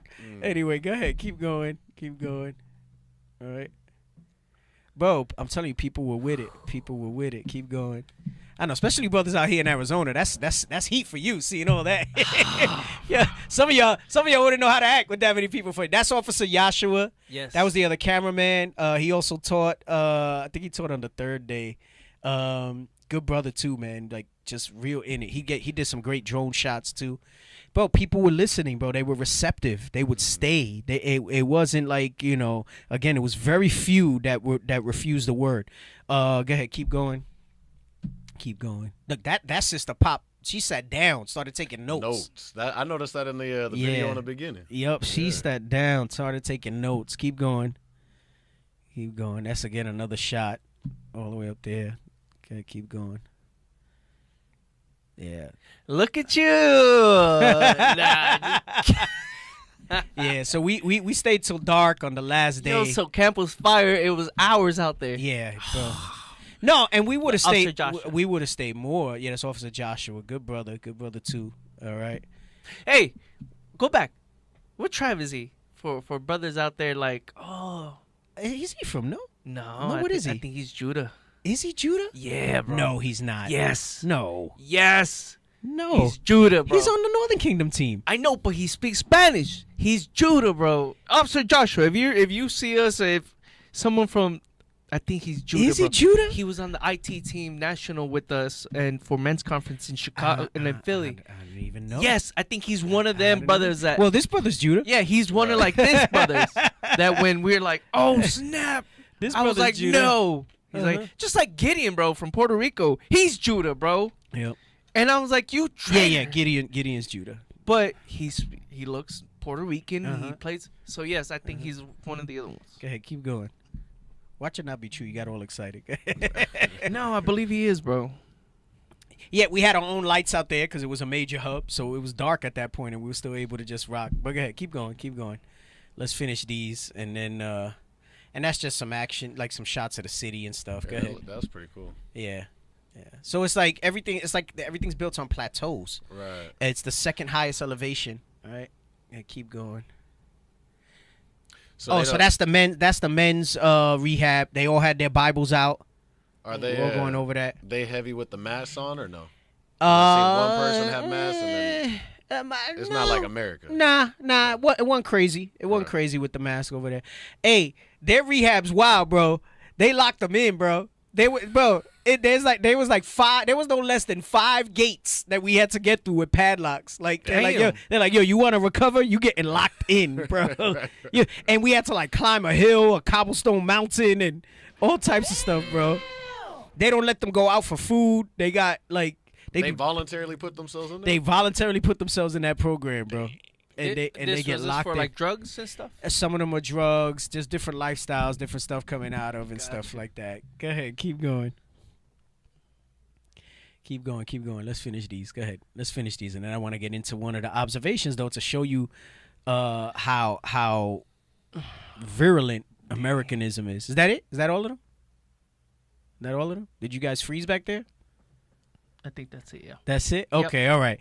So there's a lot. Listen, you got to subscribe to the IUIC Ecuador page if you want to see more footage from the Ecuador trip, all right? Those things are faith building to me. I'm still excited about that thing, you know? Like it's I'm looking forward to going back. Lord's will, we're going to hit Ecuador again. Then after Ecuador, we want to go to Guatemala. And then from Guatemala, we want to go to Belize. We got brothers in all of those countries, all right? We definitely want y'all to support so that we can make these trips happen, all right? So IUIC.fundraising, at israelunite.org. That's Okay, right. israelunite.org. All right, that's it with the pictures. Let me jump into one of the things I want to bring out here. So it's funny, while I was out there, this article pops up. Oh, we got a call. Oh wow. Okay. What's that sound? I don't What's know that sound? I don't know that sound. We got a call. We didn't Been even, many I don't months. even read the number off anymore. What producer? What do we got? What do we got as far as the caller? We got Brother Ephraim on the line. Okay, brother Ephraim. Go ahead. Hey, brother Ephraim, welcome to the Power Hour. Shalom. He's connecting Hey, right now. shalom, deacon, shalom, family. Most High in Christ bless. Most High Christ bless, sir. Sign Christ bless. Yeah, I just wanted to comment on that. I noticed that I had a couple of buddies growing up that they were from Cuba, and they're actually done with that nursing program down over there. Like a lot of our people, they go to school, they come here to America, and they got to go backtrack all over again, go back to school. You know what I mean? So this shows you that even with all the education that you have, you still got to start from ground zero all over Yeah, again. that's what So, they make you do I know here you can't- because, they try to tell you that their standards here are higher and so on and so forth. When I was in, even for dental hygiene, when I was in my degree program for dental hygiene, I had some people from Spain. I had some people from DR, from the Caribbean and South America that were dentists there. And they would basically have to go to dental school all over again in America in order to be dentists. So instead, they opted to keep their license as a dentist in their home country and then get licensed as a hygienist here. So that way, basically, they would spend time here working, making hygiene. And when they wanted to make like good money, they would go back to their country for a few months and practice dentistry over there. So it's the same with medical, with dentistry. They make you go through a bunch of different hoops because they won't just let you transfer over cleanly with that stuff. I can't imagine if it's a Cuban doctor how it would be coming in here either, though. Right. Well, in Cuba, we went over that one. We were going over that series about the how America lies on Cuba. And it's free out there. Schooling for doctors is free in Cuba. Yeah. And they help you. Hey, officer, if you remember, the sister on that video, her mother was in the medical field. Yep. And she touched on how her mother would go to Venezuela. Oh yeah, that's right. That's the Belly of the Beast Cuba. Yes. That sister. Yep. Yeah, I like that channel. I be watching some of her stuff on there. Hey, thanks for the call, brother Ephraim. Appreciate it. All right. Hey, so one of the things that I noticed, so while I was there, I want to get into this because I want to bring out a few scriptures on this to show you how some of the basics need to be brought out to these people here. And while they received the image, while most of them received, keeping the commandments, all right. And what's important by they received the image, for y'all to understand, if you really don't, what's important behind that is that if they can't receive the image, then they're never going to accept that they're Israel. Right. It don't matter what you show them, all right? To understand that this is what Christ looked like according to the scriptures, okay? That paves the way for everything else. A lot of people don't understand that, where they say, why does the color matter and everything? It establishes the lineage. It establishes that he's only for one people. And if you can't receive that, the rest of it kind of, I don't want to say it doesn't matter, but it's a lot harder if you can't get past that hurdle and get that in your head. And I'm going to tell you something. A lot of times people are going to come out with that. I'll give you an example. My, I guess you would call him, is he an uncle-in-law? My uncle-in-law. He was with IUIC for a little bit, all right, in DR. He said that he didn't like the way we correct brothers and stuff, so he left. He was a super Christian, very strong, right, in Christianity, okay? And he was somewhat of somebody in his church, like he would teach in his church and everything. Okay. And he was here for a little while or whatever, but now he's out there talking about, because he left us, and his reason was he don't like the way we correct brothers, that we speak too hard. And now he's out there talking about that we're not supposed to have images. Oh, him So too? really, bro, and he dark, bro. He dark. He dogging at anybody in this room. He dogging at anybody in this room. But then turns out, so it's like, that people will harbor things for a little while, and keep that in them. So, again, I think most people are gonna receive it if they haven't been too Americanized. But one thing that shocked me, and this is starting to hit, not just in South America in general. This article came up. It says intimate portraits of LGBTQ youths living deep in the Amazon rainforest. that means this is indigenous. These are people who don't really get out into the world like that. They're disconnected from They're cell disconnected. phones, Yes. TV. Yes. Yes. And it's still spreading. Yes. And it's spreading. And it's spreading. That lets you know it's a spirit. Bro, and that's why I said this is the second part of the title, the virus of white supremacy. Can we look up the definition of virus? Let's look at, and we're going to read this article. I might not get into some of the other stuff that I wanted to. We spent a little longer than I wanted to just kind of recapping the trip. But I feel it was necessary because I think it's faith building. I think people see that. They see the work that's going out.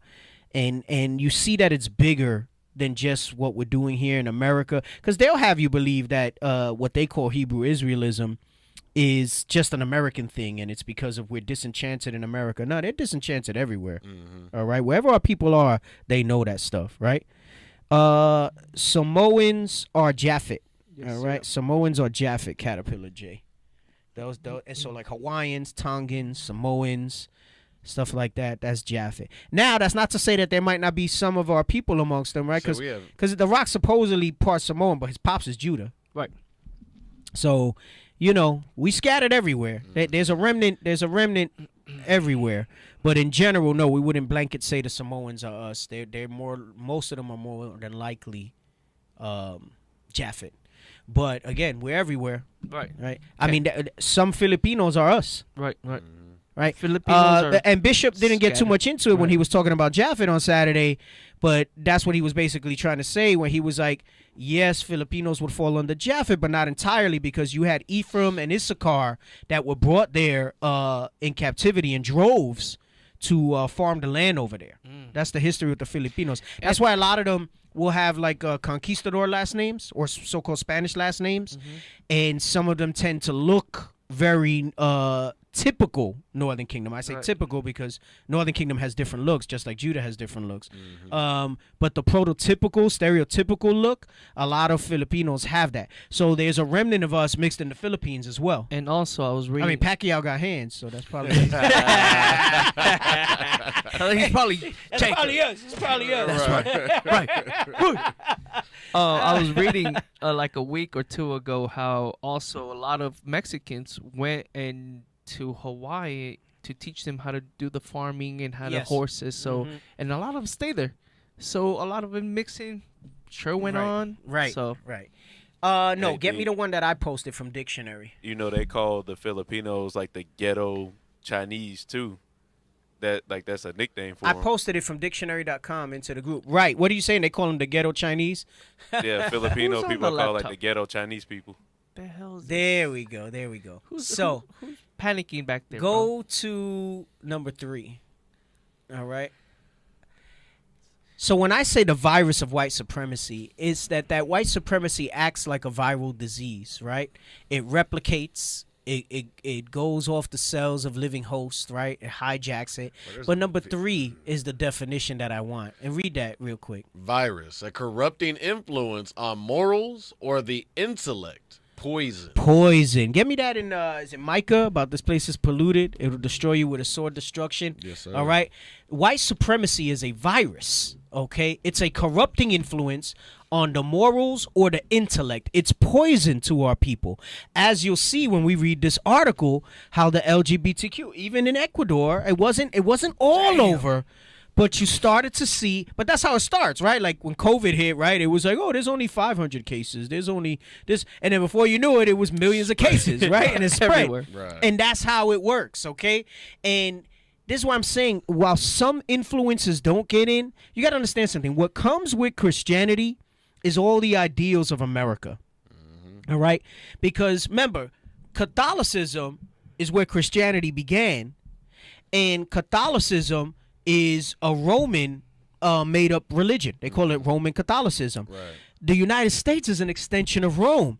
So whereby what comes with that is all the customs that tend to go with it. You would think that it wouldn't, right? Because like, no, well, the Bible doesn't. But it's not meant that way. It's the wolf in sheep's clothing, so to speak, Christianity. It comes in under the guise of this peace and love and everything else, and then what comes behind that is the ideals and the corruption. Sin, all right, the corrupting influence on the morals or the intellect of our people. All right, that's what the definition is. Read this in Micah. The book of Micah, chapter 2 and verse 10. Arise ye and depart, for this is not your rest. This is why it says we got to be separate. It doesn't mean because where can we go where the virus of white supremacy is not present? Where can you go where Christianity is not present? And if not Christianity, it's some other false pagan religion that has different ideals that's against the way God needs us to live. Right. So where can you go? So it says we must depart. How? Don't let your morals or your intellect get poisoned. All right? Keep your morals based on what God says we need to morally do. Go ahead, read. Arise ye and depart, for this is not your rest. Because this is not our rest. Meaning, we got to understand that we're sojourners here, okay? Right. Yes. This is a pilgrimage, right? David said we are pilgrims in the earth, okay? We must live like pilgrims. What that means is that this is temporary. We must always understand that this is temporary. We have to have our eye on that what we seek is not here. Meaning it's not this physicality, no matter how great it looks. No matter how much entertaining it is, no matter how alluring some things may be. Or for brothers and sisters that, well, you have your own country. Oh, this is not our rest either. Hey, the chat is getting spammed by Love Chat XYZ, the best adult dating site. And the chat has been cleared. Can we get that? I got it. Okay, we got that out the way. All right. Okay, read this for Micah again, too. Bro, it just kept popping up. I said, damn, you got some brothers with spirits on them, bro. Right. Let me check this out. I didn't mean to click. I was trying to click on Daniel's comment. Go ahead. The book of Micah, chapter 2 and verse 10. Arise ye and depart, for this is not your rest. Come on. Because it is polluted. It shall destroy you, even with the sword destruction. It says it's polluted, that this place will destroy you with a sword destruction. It's a virus. It's a corrupting influence on the morals, on the intellect, meaning in your mind. It will destroy you, all right? It's poison. Look, and when I started going over that is when the chat got spammed with that stuff, right? Brothers saying stay strong, single brothers. Hey, stay strong, some of you married brothers, all right? It's not just single brothers, all right? Stay strong, brothers, period, all right?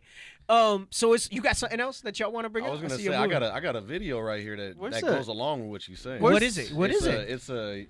It's a video where he talks about the Edomites and how he goes into they're a virus. Oh, is it long? Let's play it. 2 minutes. Go ahead, let's play it. Send it to him. Sojo Thania, I send it to your. Send it to him. Let's send it to him. You mean Matrix? It's not the Matrix. It's not the Matrix. Not the Matrix. You sure? I'm Okay. No, he would have said that if it was the Matrix. Okay. He would have said that if it was the Matrix. Because that's well, y'all set that up, all right? Let's go back to the article while you set that up, okay? Just let's throw the article up. So to show you how it came in, like how pervasively it came in. Actually, let's get, before you get that. Can I get a scripture? Yeah. Give me the one in Wisdom of Solomon. I'm trying to find it. What did you want?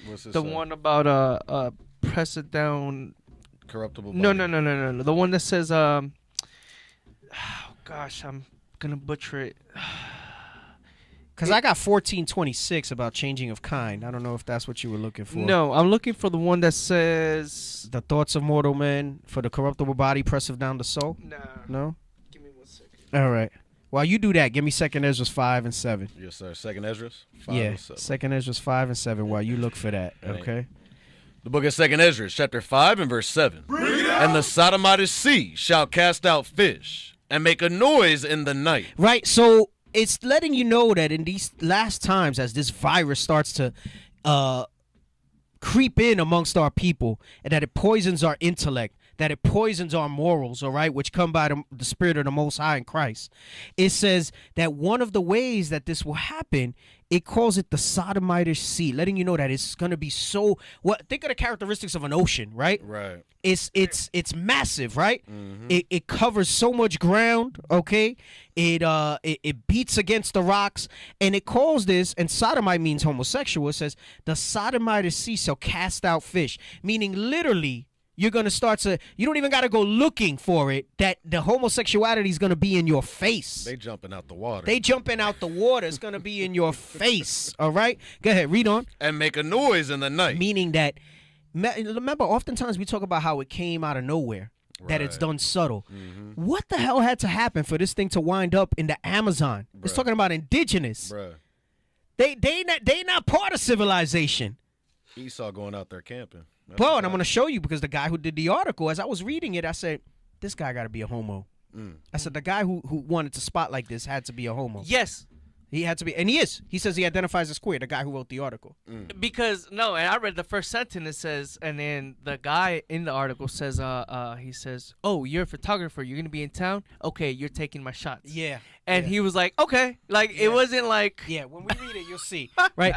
But jump to verse 1. We're going to read 1 through 10, and then we'll play your video, or then we'll read what Ashai wants to read. I got you, yeah. 5 and 1? 5 and 1. 2nd Ezra 5 and 1. The book of 2nd Ezra, chapter 5 and verse 1.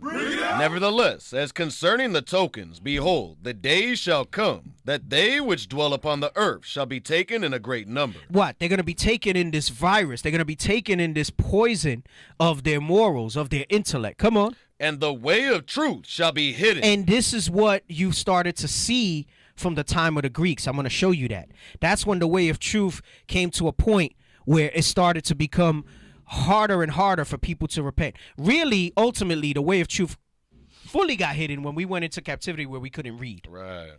That's when it was totally erased. Okay? Come on, read. And the land shall be barren of faith. Right, because why?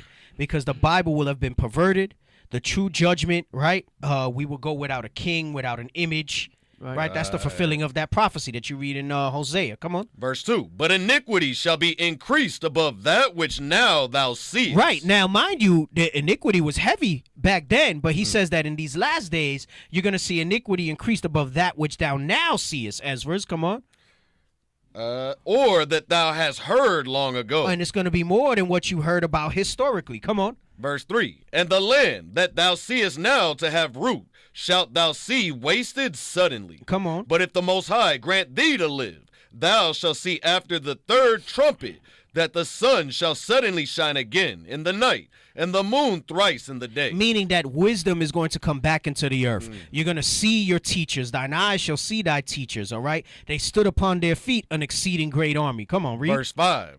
And blood shall drop out of wood, and the stone shall give his voice, and the people shall be troubled. Come on. And even he shall rule, whom they look not for that dwell upon the earth. And the fowls shall take their flight away together. Read. And the Sodomite sea shall cast out fish. So he's letting you know that this is going to be a time when sin is going to be increased above measure. And this is why you see that homosexuality is like a virus getting everywhere. Come on. Cast out fish and make a noise in the night. Right, meaning that it would have done this secretly. Like it seems like it accelerated out of nowhere, right? Yep. Like just all of a sudden, damn, it's everywhere now. Come on. Which many have not known, but they shall all hear the voice thereof. So the many that have not known is these indigenous that are over here in South America. They didn't know about no LGBTQ stuff. That's not their way. Come on. Verse 8. There shall be a confusion also in many places, and the fires shall be oft sent out again. Right, so you're going to have these wildfires all over the place. You're going to have different tumults and tremors in the earth. Come on. And the wild beasts shall change their places. Right, so you see all time. Like I was reading about this uptick in shark attacks. I was reading there was something else with just all this stuff with animal attacks and things like that. You got this zoonosis with the viruses and things like that. Come on.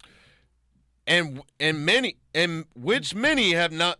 Wait, hold on. Where am I? And the wild beasts. And the wild beasts and menstruous women shall bring forth monsters. And menstruous women shall bring forth monsters.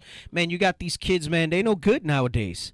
They're bringing forth monsters. You got that one that killed the one you shared that killed his son, his kids in the car, and he was young. He looked very young. Yep. And then you had the sister that killed her kids. Oh, bro, it's terrible. It's terrible. I think. Deacon Abiel might be going over some of that stuff soon. All right, going into that. But go ahead, come on. Verse 9. And salt water shall be found in the sweet. Hey, I was reading something like that too. They were saying that salt water is affecting some of the clean water now and stuff like that. Yep, come on. It was something recent. I read an article about it. And all friends shall destroy one another. Then shall wit hide itself, and understanding withdraw itself into his secret chamber. And that's where largely we have been for many, many years until now you see this truth and this wisdom starting to come out in the earth. Come on. And shall be sought of many, and yet not be found. Then shall unrighteousness and incontinency be multiplied upon earth. The key word there is it says unrighteousness and incontinency will be multiplied upon the earth. This began in the time of the Maccabees. First Maccabees 1 and 9. First Maccabees 1 and 9. The book of First Maccabees, chapter 1 and verse 9. Because this is when you went into that era where Esau has really got the upper hand and maintained their power since, right? Because remember, it was Persian Medes and then the Greeks came after them. And after that, there's no other power that's come up other than Esau. Another race. No, from another race. Yes. From another race, right? Because what? You had Egypt, you had Babylon, you had you had Assyria, you had Babylon, you had the Persian Medio. Then once you got to the Greeks, it's all been Edom after that. Right. It's all been Edom. Go ahead, 1 and 9. The book of First Maccabees, chapter 1 and verse 9. And after his death, they all put crowns upon themselves. This was after Alexander the Greek. Come on. So did their sons after them many years. Come on. And evils were multiplied in the earth. So we reread in 2nd Ezra, he said that incontinency and evil would be multiplied. Here it tells you evils would be multiplied in the earth. Evils would be multiplied in the earth. Let me get Daniel 9 and 4 because it spoke about confusion. Oh, you're gonna go to, I was just looking at Daniel chapter 8 because there's something when Daniel explains Greece. He says, can I read it real quick? Go ahead. Daniel chapter 8 verse 8 about Greece. Yes, real quick about Greece and the great what is this? The goat. Go ahead. The book of Daniel chapter 8 and verse 8. Therefore the he goat waxed very great. This is going into Alexander. This is going to Greece. Come on. And when he was strong, the great horn was broken. I'm sorry. No. Read verse 7. Sorry. Verse 7. And I saw him come close unto the ram. The goat came close to the ram. And he was moved with choler against him, and smote the ram, and brake his two horns. And that's the Persian captivity, the Persian Empire and Persian and Mede was broken. Come on. And there was no power in the ram to stand before him. Come on. But he cast him down to the ground, and stamped upon him. And there was none that could deliver the ram out of his hand. And there was none that can deliver the out of the ram out of his hand. So, but there's another one. Go ahead. Verse 8. Therefore the he goat waxed very great, and when he was strong, the great horn was broken, and for it came up 4 notable ones toward the 4 winds of heaven. Jump down to verse 11. Verse 11. Yea, he magnified himself even to the prince of the host, and by him the daily sacrifice was taken away, and the place of his sanctuary was cast down. So, what I wanted to get to is where he had so much power that no one was able to bring him down. So, never mind. Go ahead, Deke. Sorry. I killed it.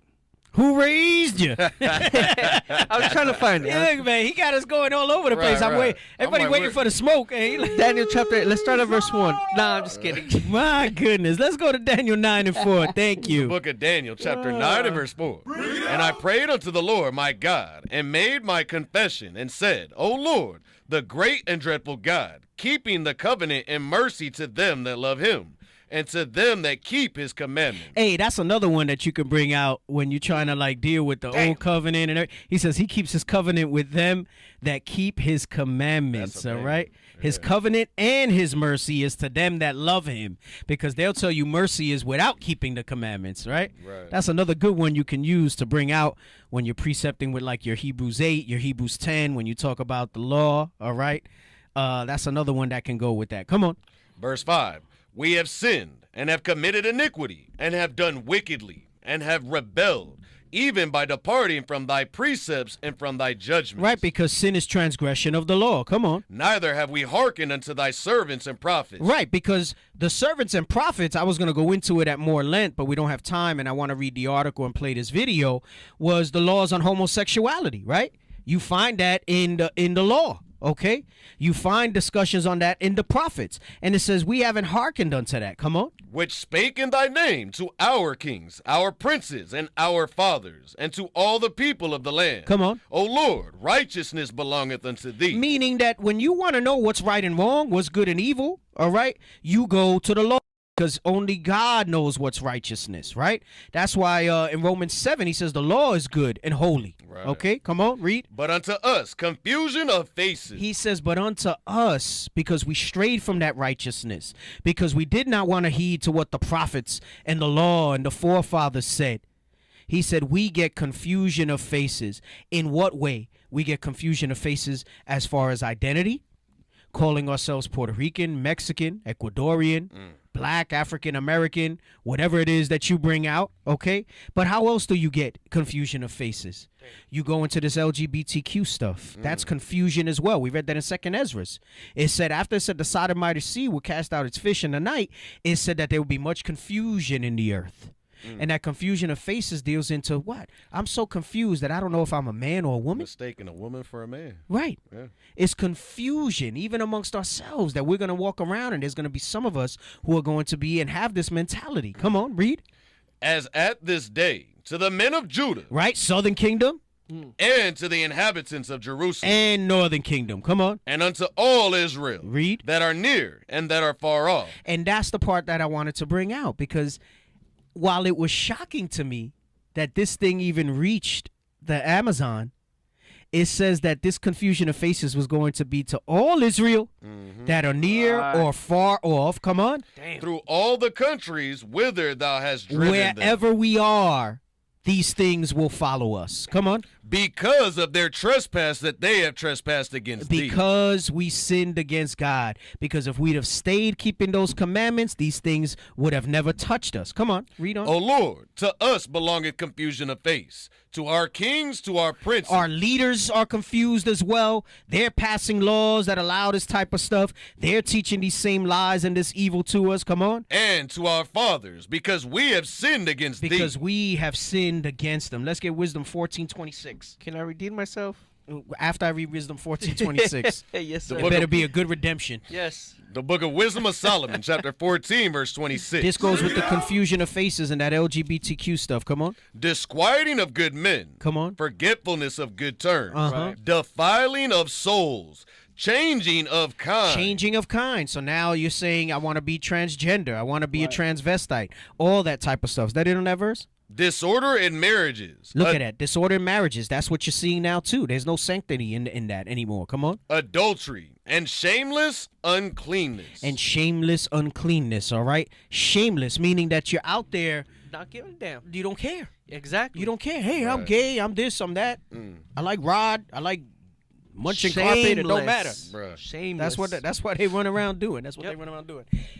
Bring out what you want to bring out, because I want to show this video about the virus and I want to read the article. Go back to Daniel chapter 8, verse 5. And so what I wanted to get to is that after Greece, no other race of nations has been than the Caucasian race. So that means their power and their policies and all their ideologies and all their wickedness went across the earth. 8 and 5, sorry. The book of Daniel, chapter 8 and verse 5. And as I was considering, behold, an he-goat came from the west on the face of the whole earth, and touched not the ground. And the goat had a notable horn between his eyes. So now it says that touch not the ground. I have a little number next to mine that says none touched him in the earth. And it has been since then. Since Greece, since Alexander, no one has touched this man. So guess what? Going back to 1 Maccabees 1 and 9, the evils have been multiplied upon the earth. Yeah, under them, because no other race has come up to be in power since them. So it's all. I mean, the nations are all as a drop of the bucket compared to Israel. That's all right. But that's a good point to bring out. No other nation has come up. No one has touched them. Let's go back. Oh, let's watch this, because you said you got this video about the virus. Yeah, this is actually a really good video. No, I said, well, that white supremacy is like a virus. I don't know. It's a video I seen a little while back. I've seen this. I think this is from a show. This guy, I forgot what show this is. Go ahead. Oh, that's the guy from Stranger Things. You got no sound. Channel 9. Is a thing muted? Is a tab muted? Come on, brothers.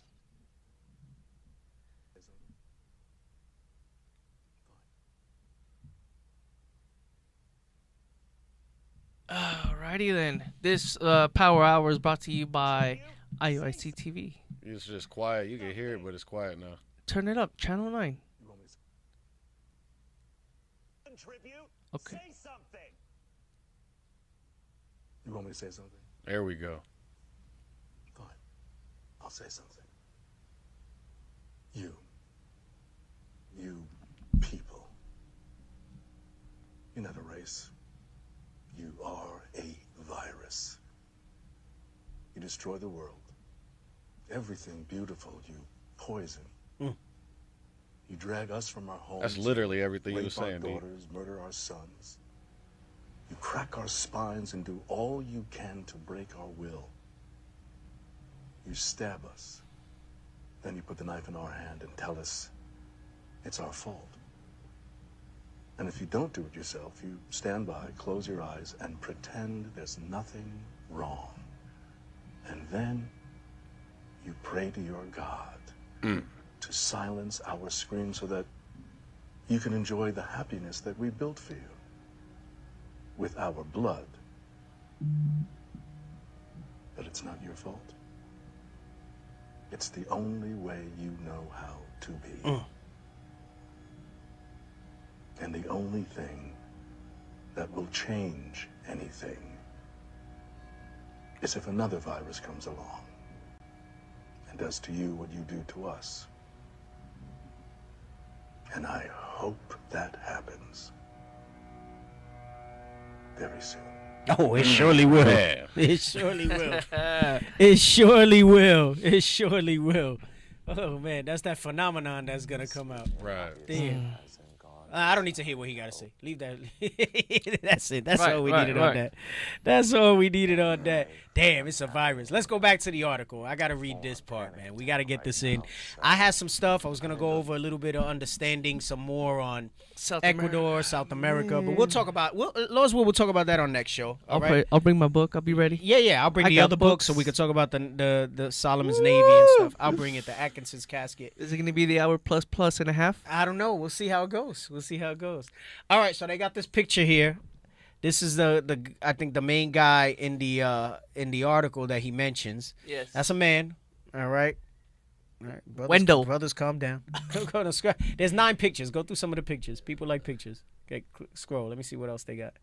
Keep going. That's where he lives. Look at that. Oh my goodness. That's a man. AD. So brothers that be on the internet thinking that they looking at a woman, you better be careful. That could be a man. It could be a Over man. here lusting. Look, I think that's a woman trying to be a man. Come on. That's I think a gay one. All right. Anyway, scroll down. Go ahead. Let's read that. While eating dinner at a restaurant in Sarero, a small town deep in the Amazon rainforest, Daniel Jack Lyons was unexpectedly approached by a local drag performer, Wendell. 2 days earlier, the American photographer... Hey, you know damn well his name ain't Wendell. Right. He not from the rainforest and his name is Wendell. All right? Right. Come on. 2 days earlier, the American photographer had met with the young community leaders in the... Notice it's the American photographer. Don't let that go unnoticed. It's an American photographer. Okay, come on. Had met with young community leaders in the hope that some might participate in a new project exploring the lives of marginalized youths in the remote Brazilian region. Word had quickly spread. Now, here's the irony in this whole thing. He's running, and he's basically saying that marginalized are the ones that want to be gay, that want to be LGBTQ, and that's what marginalized. Can we look up the definition that I sent you of marginalized? I want the one I sent you from dictionary. Nope. Tell me, I didn't send it? Maybe I didn't send it. It's possible I didn't send it. But go to dictionary.com and look up marginalized. Damn, I was supposed to. Damn, you keep all this stuff. We're gonna go over this stuff the next show. I got some good stuff to go over. Right there, just marginalized. And then I want the one from dictionary.com. Dictionary.com. There we go. Go ahead. Marginalized, placed in a position of little or no importance, influence, or power. So you would think him talking about indigenous people in the Amazon rainforest, just the fact that they're deemed a so-called minority would make them marginalized. In a position of no importance, influence, or power. What makes us marginalized is that the virus that the white man is, that Esau is, has poisoned us, has poisoned our morals, has corrupted our morals, has corrupted our intellect away from what the Most High God says. But what he means marginalized is that they don't have power to be gay, to cast out, like the Sodomite Sea, casting out fish. but they're not marginalized because clearly this thing has gotten over there. Right. So it's funny to me how he'll go and he'll say they're marginalized because they're supposedly LGBTQ, but they're not marginalized because they're minorities. They're not marginalized because the country has been robbed and raped and pillaged, right? The economy to this day is not what it could be. Those countries in South America should be world powers, but they're not. With all their resources and everything like that. Why? We've gone over this on the show because of things like the Monroe Doctrine, the Banana Wars, okay? All these different things that we've shown, the oppression that started with the United States and everybody that's confederate with her have done to our people in what's known as Central and South America, all right? Go back to the article. Marginalize my behind. Go ahead, read. New project exploring the lives of marginalized youths in the remote Brazilian region. Come on. Word had quickly spread. Here's the part where it's funny.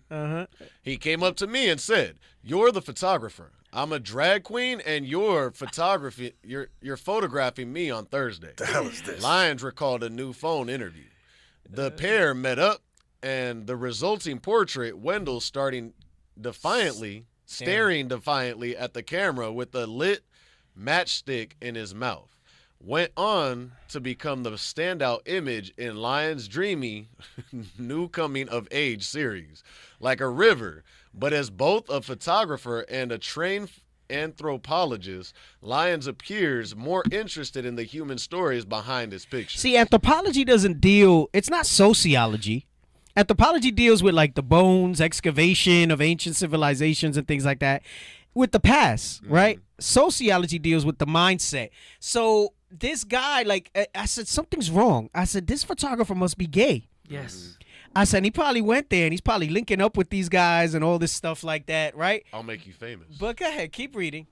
Wendell does a drag performances, but he's also caring for his mother's small business selling churrasco. Ooh, churrasco's real good. Yeah, come on. man. Grilled meat. At night in the market, he said she's quite ill and he's taken over. So it's a very sensitive thing. He doesn't want to drag and he doesn't want to do drag. He doesn't want to do drag and have any resulting discrimination negatively affect the business, which is what they're surviving on. So to let you know that by and large, the community does not accept it. Right. But it's permeated into these places, and they're there, and like this is the result that you're seeing here, right? Come on. So as a way of overcompensating, he has become this mother to all the non-binary, trans, and queer kids in the town. But I bet you didn't even know what some of those terms were until this photographer told them that they were that. This is the part of the story that they not freaking putting into there, right? Go ahead. Lyons added, recounting how Wendell opened his home to struggling teens and has helped transgender youths access hormone therapy in the nearest city. Meaning, it's not even just that they're dressing that way. He's been given resources to send them where they can go and get the hormone therapy so that they can change their kind, like we read in Wisdom of Solomon 14, so that you can get changing of kind. Come on. You got to scroll down. Someone said it's not Wendell, it's Wendy. Go ahead. Basing himself in Sarero and the nearby Tupana River for up to 8 weeks at a time. Lyons went on to photograph dozens more young people for the series. He sounds like a perv. He sounds like a pervy homo that likes young boys. That's what it sounds like. Come on. Which is currently on display at the Rencontres des Arles Photo Festival in France. About half of the subjects in his accompanying book are trans, non-binary, or queer in some way, said the photographer, who himself identifies as queer. There you have it. So as I was reading it, I said, something's up. Right. I said, this guy sounds like he's going under the guise of photography to hook up with young boys. Right. Damn. That's literally what it is. Bro, all I was thinking is like, oh, you're gonna photograph me? Yeah, come on, let me photograph you in the hut. Right. Like, and they freaking went and they did some queer ass shit. Damn. Bro, and that's how it happens. A lot of these Edomites, they'll go to these remote places and they'll try to link up with boys and stuff like that. So it's not even, that's what I'm saying. It's like it's done in such a way that it brings this, it starts to spread everywhere. And then it can be done. It's in an area where it can be covered up easily. Yes. There's nobody. Yes. Right. You won't get attacked by the law, like out here, things of that nature. Yeah. Yep. Go ahead. Read on. Their stories contain tales of turbulent gender transitions and family friction. One person, Lion, spoke to for This the part project. is so funny. Go ahead. Had been disowned by their wife. Notice the words that they use. He was disowned by his wife. Come on. And parents. And separated from their son after coming out as trans. You're damn right. You're gonna be disowned because you're no longer. He's no longer a husband. He's no longer dad anymore. Yeah, you're not pops. Right. You're not pops anymore. So like really. So because the man you married, right? The dad you looked up to is supposed to say I'm trans now, and you're just supposed to be okay with that. Right. Okay, papi. Okay, Bobby, it's all right. Let's go cook the churrasco. Right. Right? Hell no. Like they make all this stuff sound like it's a tragedy. Yes. The tragedy is that this thing has reached this place. Tragedy. You destroyed your own family. That's that pollution. And that's Isaiah where it says things, the evil they make it good, and the good they make it evil. Yes. Wow. Yep. Exactly. Come on. The photos were also taken against the backdrop of social stigmas in a country where homophobic hate crimes are on the rise. Because by and large, they don't play with that stuff, right? Right. So I was surprised. I didn't send a picture, but I have pictures of there was a couple of LGBTQ at the camp spot, and Captain Abiel started blasting them, and they just like left for a little while, and then they like came back like later. But bro, I'm talking about straight just ass cheeks out in the wind, dudes dressed like girls. What the hell is this? Just like girls. Come on. Wow. Hate crimes are on the rise, and LGBTQ rights appear increasingly under threat. Brazilian President Jair Bolsonaro, who once told Playboy magazine that he would be incapable of loving a homosexual son, has voiced disapproval of the country's same-sex marriage laws. Right, so Brazil has allowed same-sex marriage in their legislature. Come on. Yet, the overriding spirit of Lion's images is one of resilience. It's rebellion, right? Which is the same like witchcraft. It's resilience, they say. Right. Wow. It's rebellion because they want to freaking fulfill their lust, all right? That's like what you read in Romans 1. Come on. There was a sense of perseverance. No, there was a struggle. There was a struggle among everybody. At the top? Yep. There was a struggle among everybody I worked with, for sure, he said. But it's almost like discrimination is just understood in a tacit way. Meaning like quietly. Like it's like, okay, this is how, the same way we understand that we're discriminated against, they're trying to say they just understand that being gay, they're going to be discriminated against. Come on. 10 seconds. It's the undercurrent. It's there. But as I was becoming friends with people, there was a lot of positive discussion. Anyway, the point that I wanted to bring out of this is that this thing, keep scrolling. Let me see if there's anything else I want in this article. Scroll. Hold on. You're going too fast. Let me see.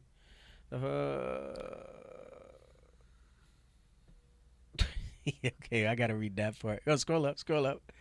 Wait. Okay. So go where it says lions. Lion. No, start where, I'm sorry. Go up. Right there. There's obviously, why are you going so Who is it, Michael? Come on. There's obviously, go ahead, read that. And we're going to wrap up after this. Go ahead. There's obviously a lot of discrimination based on being queer. But I think the bigger threat for people is that Bolsonaro has created this Wild West in the Amazon. There's a lot of fear that loggers and illegal miners can come into a community. Right. So instead of focusing on the loggers and illegal miners, they're focusing on freaking LGBTQ, right? Like, how about you get into that real story, how the indigenous are being chased out because of loggers and illegal miners and things like that. How the oppression of what was going on back when the conquistadors came is still going on today. Go ahead. Come on.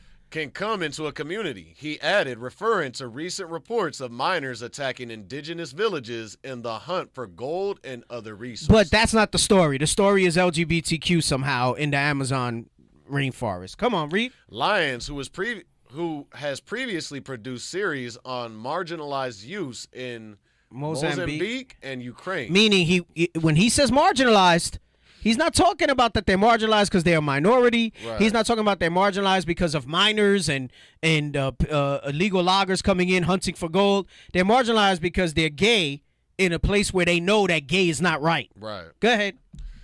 Mozambique in Ukraine treats portraiture as an act of collaboration and is subject as friends. And that's just creepy. To me, that means he's going there. And listen what the next verse says. That makes me see that he does this to go so that he could get laid. Right. Go ahead.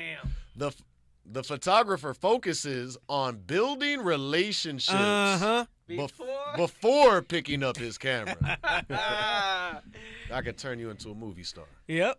Come on. He usually won't capture people the day he meets them, and he gives collaborators power over where and how the shoots take place, including what they wear and how they pose. It's not traditional photojournalism where you swoop in, take pictures, and swoop out, explained Lyons, who said he is still in touch with many of the people featured in Like a River. Gosh, that's it. I wasn't even gonna read the last part, man. That's some nasty stuff. He usually goes out goodness. there. So that's what he does. He goes out there, does his nasty, and then Yep. So I wanted to show this. I was gonna show how some of the things of white supremacy are still out there. Lord's will next show.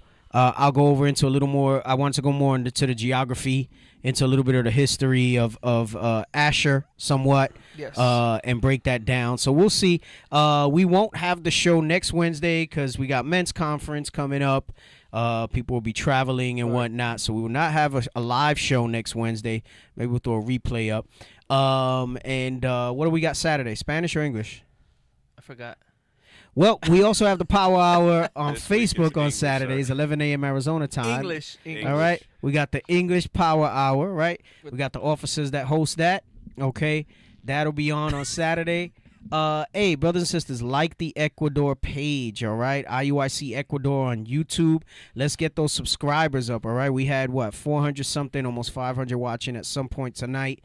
That's on the Classroom 2. We had over 100 on the Phoenix page. Like and subscribe to the Ecuador page, all right? We're going to be dropping camp footage and things like that from there. And we need to support, all right, as we continue to go through all these places. You guys got any closing thoughts? Evils are multiplied in the earth, and we see it how. And we see it still being done today, and we see it how. It sure is. Far or near. Yep. So stick with us, all right? We'll be back on the week after next, live on Wednesday, all right? I still got stuff with social constructs that we got to finish on. Let's go. We're gonna touch on the rest of Ecuador and a little bit of the history of Asher, all right? Next week is going to be the Power Hour plus and a half. Next show, Power Hour plus and a half. Power Hour plus and a half. Yeah. Oh, maybe. yeah. Right. We're gonna bring out some books. You said you got a book you want to bring, right? I got like 2. So we're gonna bring out some books. All right. I gotta bring out. I have more than one, but that's the main one. Yeah. That one by itself will take because it's like 2 It's like 2 big pages. That'll take a while for us to go over. I and got we're gonna talk like about that. 2 books, not like 2 books, and then like a couple videos. Okay. And all yeah. right. Okay. So the Power Hour plus next week. Power Hour plus. Special edition, 2 hours. Anyway, with that, we say shalom. Y'all stay safe out there, all right? Happy new moon for tomorrow night, all right? Tomorrow night's the new moon. It's a double Sabbath. Make sure y'all prepare, okay? So prep day is tomorrow, not Friday. Prep day is tomorrow because we got new moon Thursday night to Friday night, and then you got the weekly Sabbath from Friday night to Saturday night, all right? So with that, we say shalom. Shalom. Aquí en IUIC, en Israel Unido en Cristo, tengo la confianza que tenemos los hombres ahora. Tenemos suficientes hombres. Cuando llegamos a un país nuevo, trayendo la palabra, pero ¿qué más? ¿Qué vamos a hacer después de eso?